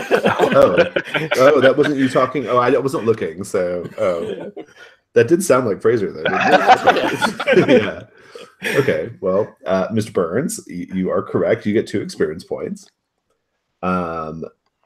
Ms. White and Marcus, you also get an experience point, and so will Ventidius, but we'll catch that. I'll just put a little highlight on it for now. And yeah, so basically the way this is going to work is you will each in turn, there's not really any discussion, just you will each in turn go and just say how you as a player, not necessarily your character, how you as a player feel about this DC. So that we'll read it back. Maisie has a hard time fitting into London society. Marcus will do his best to help her along, even though she considers him to be patronizing. Since you had the most, Theo, how do you feel about this? Honestly, I sort of feel like everybody's concerned with how Maisie is fitting in here. Marcus and Theo especially, but I think London society should be much more concerned about Maisie than she should be about it. Yeah. What do you think, Marcus? It doesn't seem like she's fitting in particularly well yet. I would say that, I don't know, maybe I like to feel like she views me less patronizing on it, though, in that maybe my real concern has sort of come through. Okay, yeah. What do you think, Fraser? Yeah, I Sorry, think I shouldn't addressing players, Fraser. I think that's right. I think that Maisie would view Marcus as just worried for her welfare and not particularly patronizing about fitting in or not. And Maisie is definitely like not particularly into working towards fitting in. Awesome. Maisie, did you hit any others? I think that was the only one that came up, really, looking at these. It's the only one that makes any sense, I think. Yeah, I think that's it. Yeah. I feel like Marcus's first scene, the healing scene, hit the second one there. I felt a little like that too. That kind of distaste at how Mr. Burns abandoned her. And everything. Yeah. I thought you got credit for that already. I'm sorry. I guess we didn't talk about it. Yeah, absolutely. Go ahead and mark that. Yeah. Okay. That was your scene, right? Yeah, It was. Yeah. Absolutely. All right, then. Yeah, so we'll do the scene, and then at the brothel, and then we'll do any remaining Janus masks that are required. Yeah, and then we'll call it a wrap. Sound good? Patrick didn't get a day scene. Yeah, he did. I did. He went to go see about the actress. That's right. I didn't have a role, but I'm very happy with how that went. Well, and the day phase is not over yet either. I mean, this is just more day phase. So I'm just framing it. That's all. So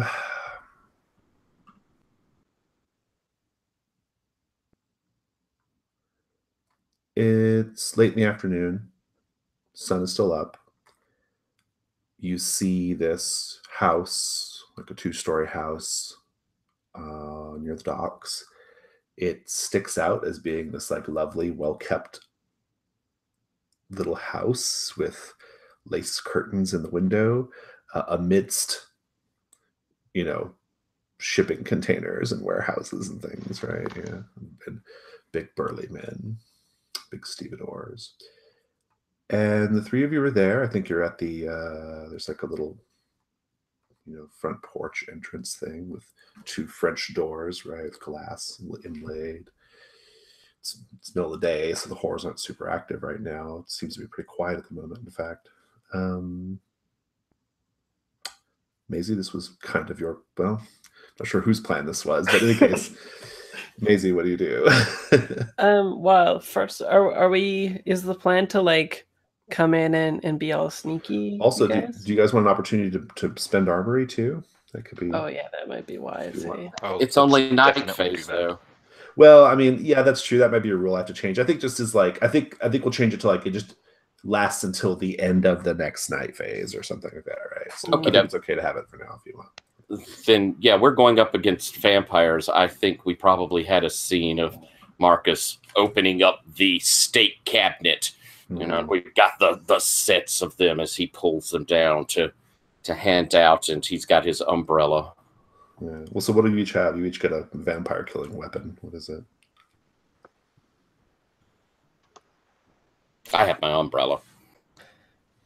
Maybe for me, it's like the type of bullets that I use in my gun. I switch it up to silver or something. Yeah, silver.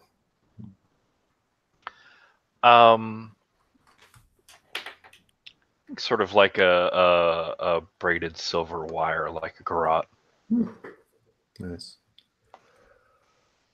All right, well, Maisie, what do you do? Yeah, so are we just gonna like do the I can't remember which movie it was where they just like go to the lair and kill everybody and we're like sneaking around, or are we just like going in here to particularly extricate this one person and not kill anybody, or what is most interesting to everybody? I'm down for killing everybody, nobody, whatever. I'm feeling more and more like you came into this with no plan.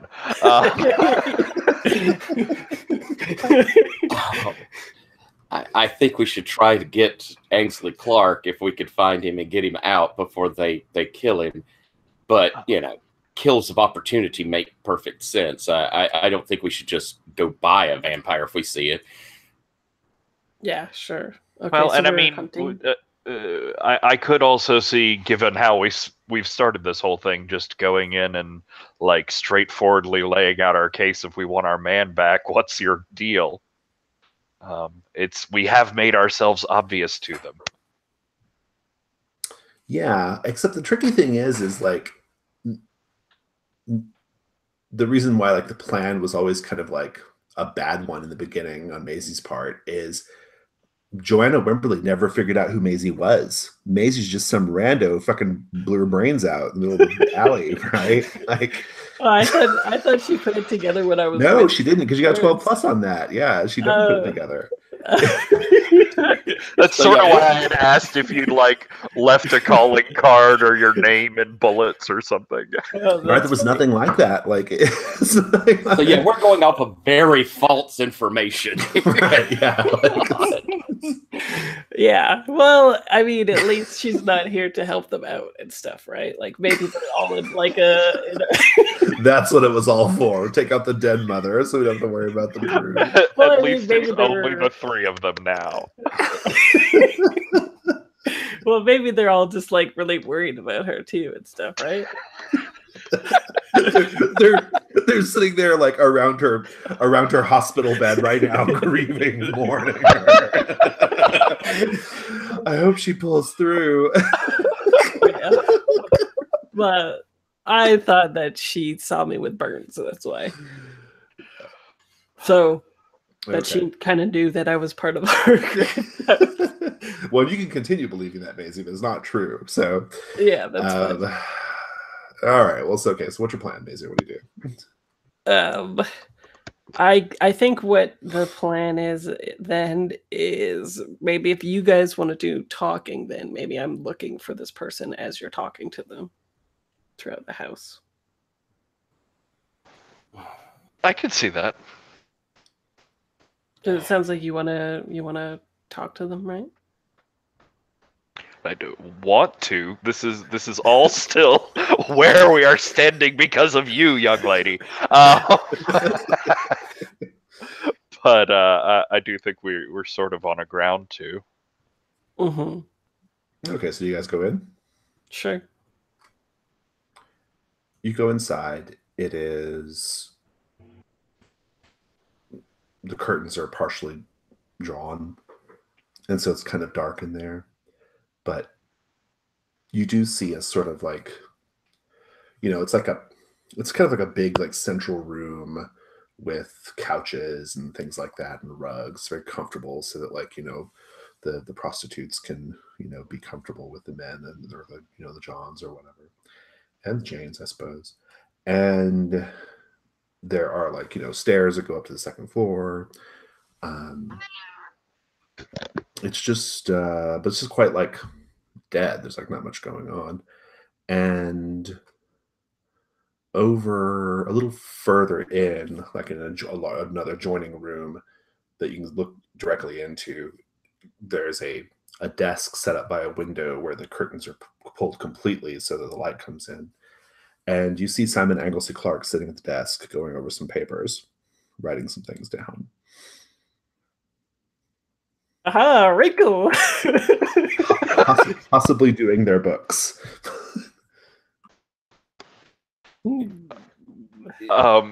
Simon, what are you doing, man? And I think he looks up and says, Marcus? Yes, we've come for you. Why have you come for me? Well, you've been rather missing for several days, and we were worried. Yes. Well, you just tell my wife I'm not ready to come back home yet. I'm quite happy here. I'll be back in due time. Are you married? We're not here from your work. Your accounting work. Yes, which I am presently doing. I know this is a lower class sort of venue, but these sisters do quite a business, and the books are quite a mess.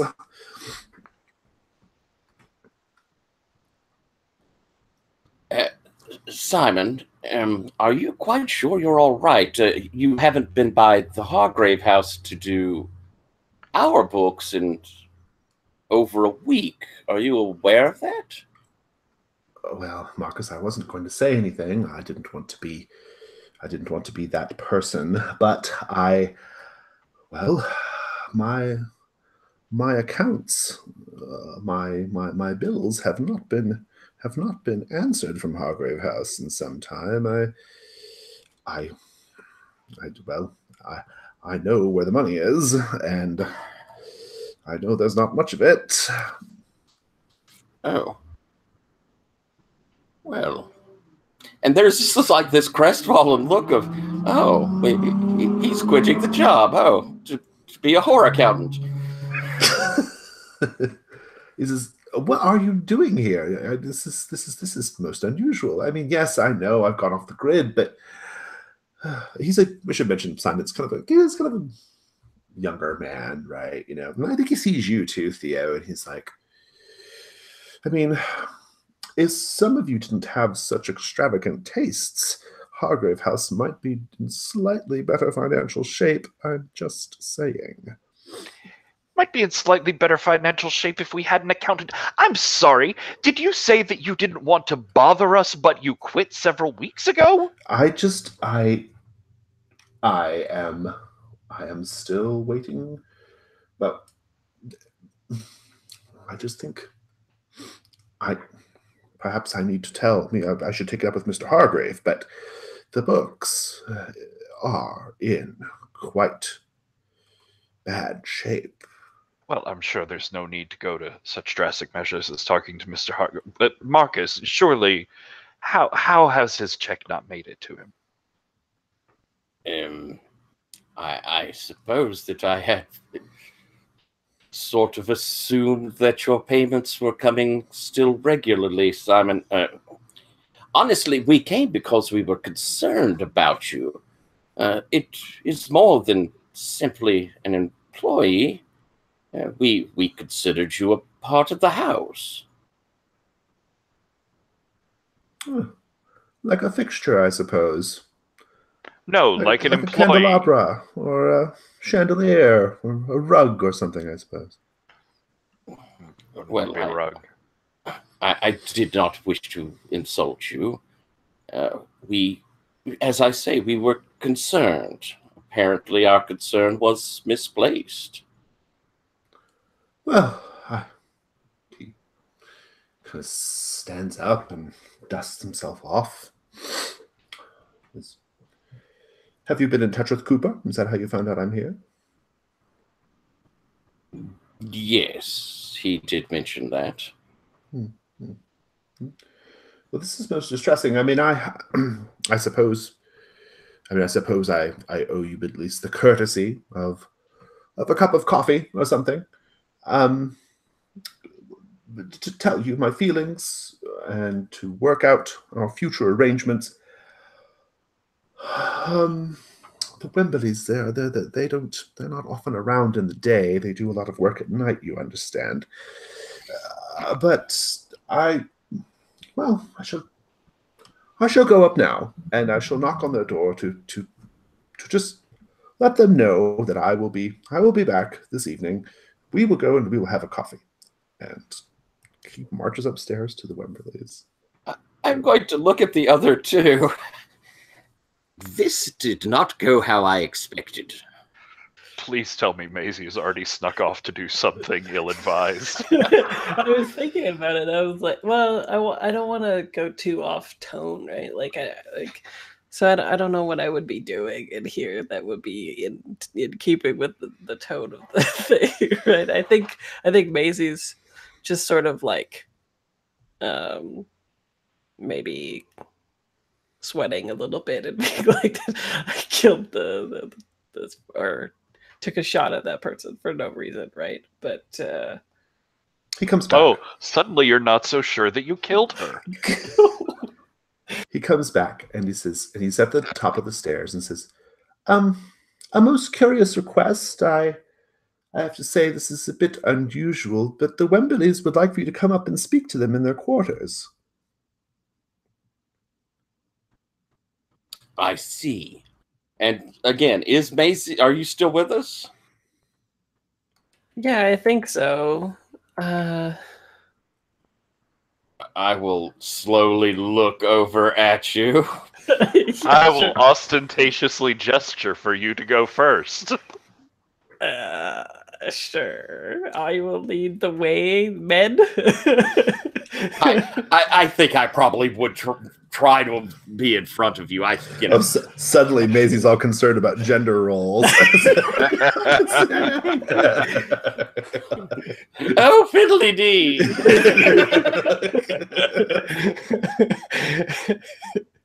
Well, I mean, yeah, I guess we'll go up and see what this is about. I think Maisie's definitely flustered and unsure, caught unawares anyway. Like definitely. You go to the top, and the door to this bedroom or quarters or whatever it is open, and it's perfectly dark inside. And Simon is standing just outside of it, and he says, "Please, Miss White, go inside." Does he smell? He smells like you'd expect him to. Okay. Oh, okay, I go inside. What about you, Mr. Burns or Mr. Or Marcus? Yeah, I definitely will follow in close behind Macy to make cannot. sure she's all right. Oh, There is an invisible barrier of some sort preventing the two of you from going in. And Simon says, "Sorry, just one at a time, please." Simon, I don't like this one bit. And Maisie, you've stepped inside. It's quite dark. And you hear the sisters in the darkness. They say, "Yes, this is her. This is the one who had the temerity to assault our mother. Look how scared she is. I can practically smell the sweat trickling down her forehead." Another, "What do you suppose we should do with her, sisters?" "I don't know." And then one of them says, in an echo of the first session, "I've never tasted an American before." Maisie, what do you do? Oh.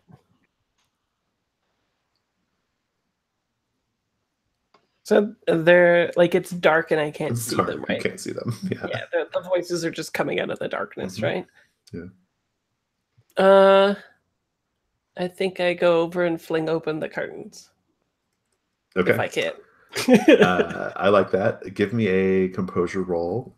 Dave, move. What are you afraid will happen?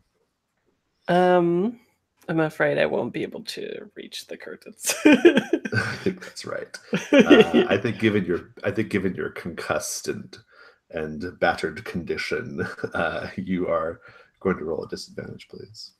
Cool. Okay. So and I'm rolling with composure, you said? Mhm. Oh, that's a 0. 9 still though. 6, 4, and a 5. I have to tell you how you will be. I have to tell you how I'll leave you vulnerable. Oh wait, no, that's. I'll tell you how actions will leave you vulnerable, and you can choose to go back. Okay, got it. You will be able to go and flip open the curtains. That will be perfectly fine. Letting in the daylight, which is a problem for them. And I think the vulnerability, though, is that in their rage, they will. I think in their rage, they will send you flying out the window. Oh, cool. Or, well, I guess not the best, but I like the image of that, but not the outcome. Yeah. 2 stories, so not instant death, but definitely a condition. Yeah.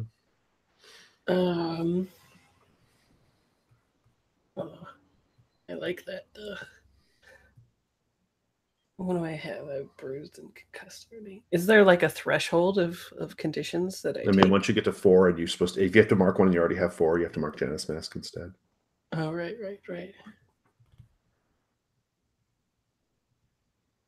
Okay, I think I'll Janus Mask it then. Okay. Yeah, an extra 2 would be as your Janus Mask bonus. This is going to work, and I will let you destroy all 3 of them. Ooh, cool. Okay. Just describe it. So I think they're like taunting me, and at first I am afraid, like I'm shaking, and the adrenaline hits me. But I think as they taunt me, the reckless side of me comes out, right? And I turn from fear to anger, and I go over, flip open the curtains, and then use my Colt Navy revolver to shoot them with silver in the same way that I killed their mother in the head. Because it's silver, though, it takes them out, though, right? Like, and I think Yeah. they like just basically like, I think the combination of the sunlight and the silver bullets just causes them to burn up, like they just burst and burn to ash, right? Cool CGI effects. Yes. And you all hear this. The three of you, meaning the two of you and Simon, rather. Simon, like, you hear this like screaming, this chaos, these gunshots. Simon goes, "My goodness, quite a lot of excitement going on there, isn't there?" Oh, so he wasn't enthralled? I think he kind of was. He's not having like a very strong Yeah, reaction. he's to pretty this. calm about it.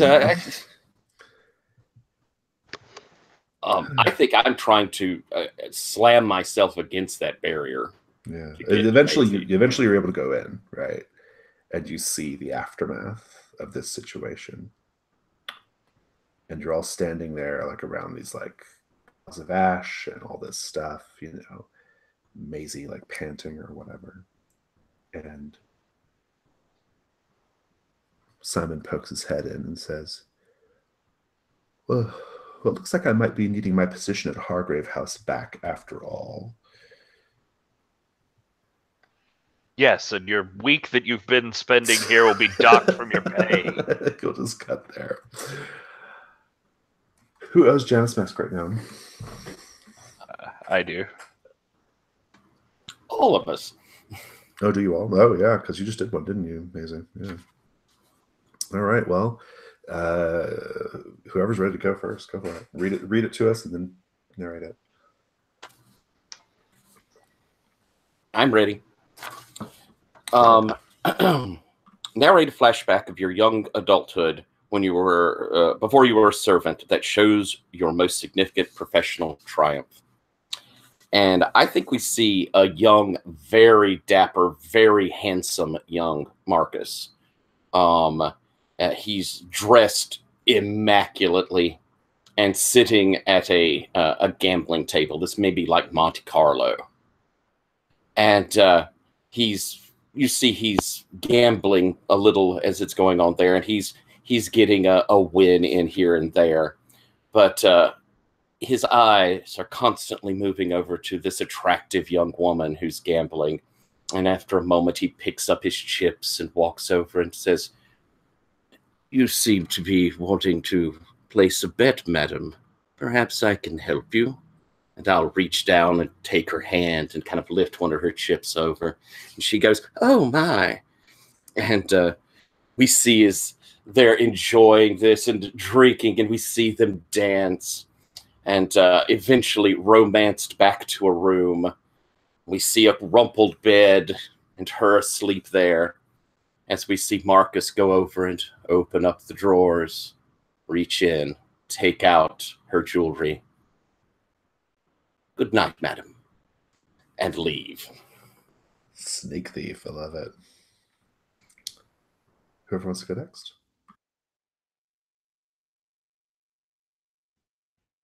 I can go. I think when Maisie is going... Pardon? Oh, read the thing to us first. Oh, sorry. Narrate a flashback to your youth showing what an arrogant, willful brat you were. So I think what it is, though, is we get a flashback probably as during the same scene in which Maisie is like shooting the vampires and stuff. There's a flashback to when she's a kid, and just like before, I think I said that it was like in a mansion and these big grounds and all of that kind of stuff. I think she had or has some brothers that are younger than her, but they keep being able to do activities that she would like to do. And the one that particularly we see on screen is the kids get to do target practice, and they suck. Like they've got the BB guns or whatever, and they're like not even hitting the targets whatsoever. And Maisie has to like sit off in the side, like maybe there's like one of those round tables where all the girls are sitting at, and there's like a parasol up, and they're having tea and all that kind of stuff. And Maisie is like um, keeps trying to stray from the table and go over and do these things. And the mother and father that we saw on screen before with Patrick's flashback are chastising her, or I guess just the mother, because the father's probably teaching them how to do this stuff. And she keeps being chastised and chastised. But as they later go and pack up all this stuff and they're moving away, we see Maisie drift towards the guns and the targets, and we see like a bullseye strike the targets. And then as the bullseye strikes the target, that's when the bullet is shooting the vampires in the right spots as well and stuff. I remember it somewhat differently. Indeed. Erase that mark, Maisie. As long as I'm still a crack shot. All right, that's Mr. Burns. So mine is narrate a flashback to the time when you were in your mother's womb that shows that even then, dark entities were interested in you. And so I think this comes in like later that night when we've gotten back to Hargrave House. It's in Theo's room, and he's like sweating and twisting and turning in bed, muttering and nightmarish. And it sort of fades into a similar scene of actually a brightly lit, sort of airy, clean white room with a very pregnant woman laying in bed, thrashing back and forth, sweating and sort of red, feverish or crazed or something. But there's a nun sitting at the side of the bed with like a wet cloth sort of wiping her forehead and saying, "Oh, you poor thing, you poor thing."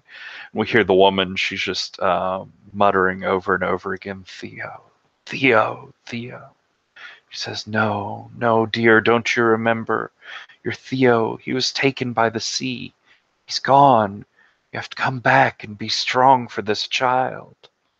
And as the camera sort of pans down as the nun gets up and walks down the bed, you see that her arms are actually like restrained, sort of shackled to the bed. Her feet are too. And the nun goes out the door and closes it behind her.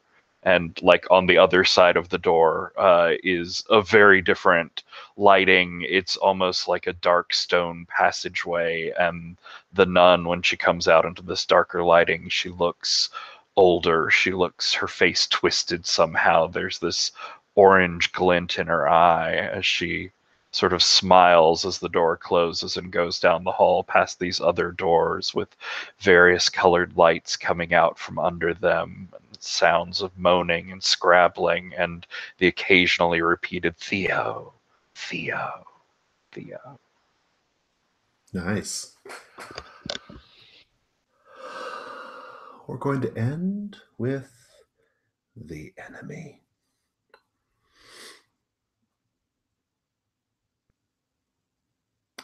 We see Admiral Thaddeus Ferguson sitting at his grand desk with a wooden letter opener, opening his letters. He's pulling things out, reading them, invitations. His glasses sitting on the end of his nose. He sets it down, takes his wooden letter opener, opens another letter, rolls his eyes, sets the paper down. He goes on like this ritual, daily ritual of reading his messages. And he sighs.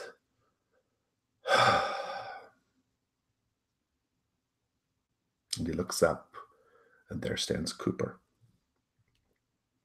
the young, beautiful vampire, He says, "Ah, come here, please." And Cooper saunters over, tries to sort of sit in the Admiral's lap, right? Tries to be coquettish, playful. The Admiral says, "You've been a very, very bad boy. You've been getting involved in things that, well, are distressing to me personally, and I fear you may have helped me make an enemy I do not desire to have. And so the matter is left to me to figure out what to do with you, boy. If we were on my ship, you know exactly what would happen to you, don't you?" And Cooper kind of smiles and says, "I suppose I would be lashed." And the Admiral goes, "Yes, I suppose you would. But no, I fear I have something in mind a bit more capital." And Cooper looks a little nervous.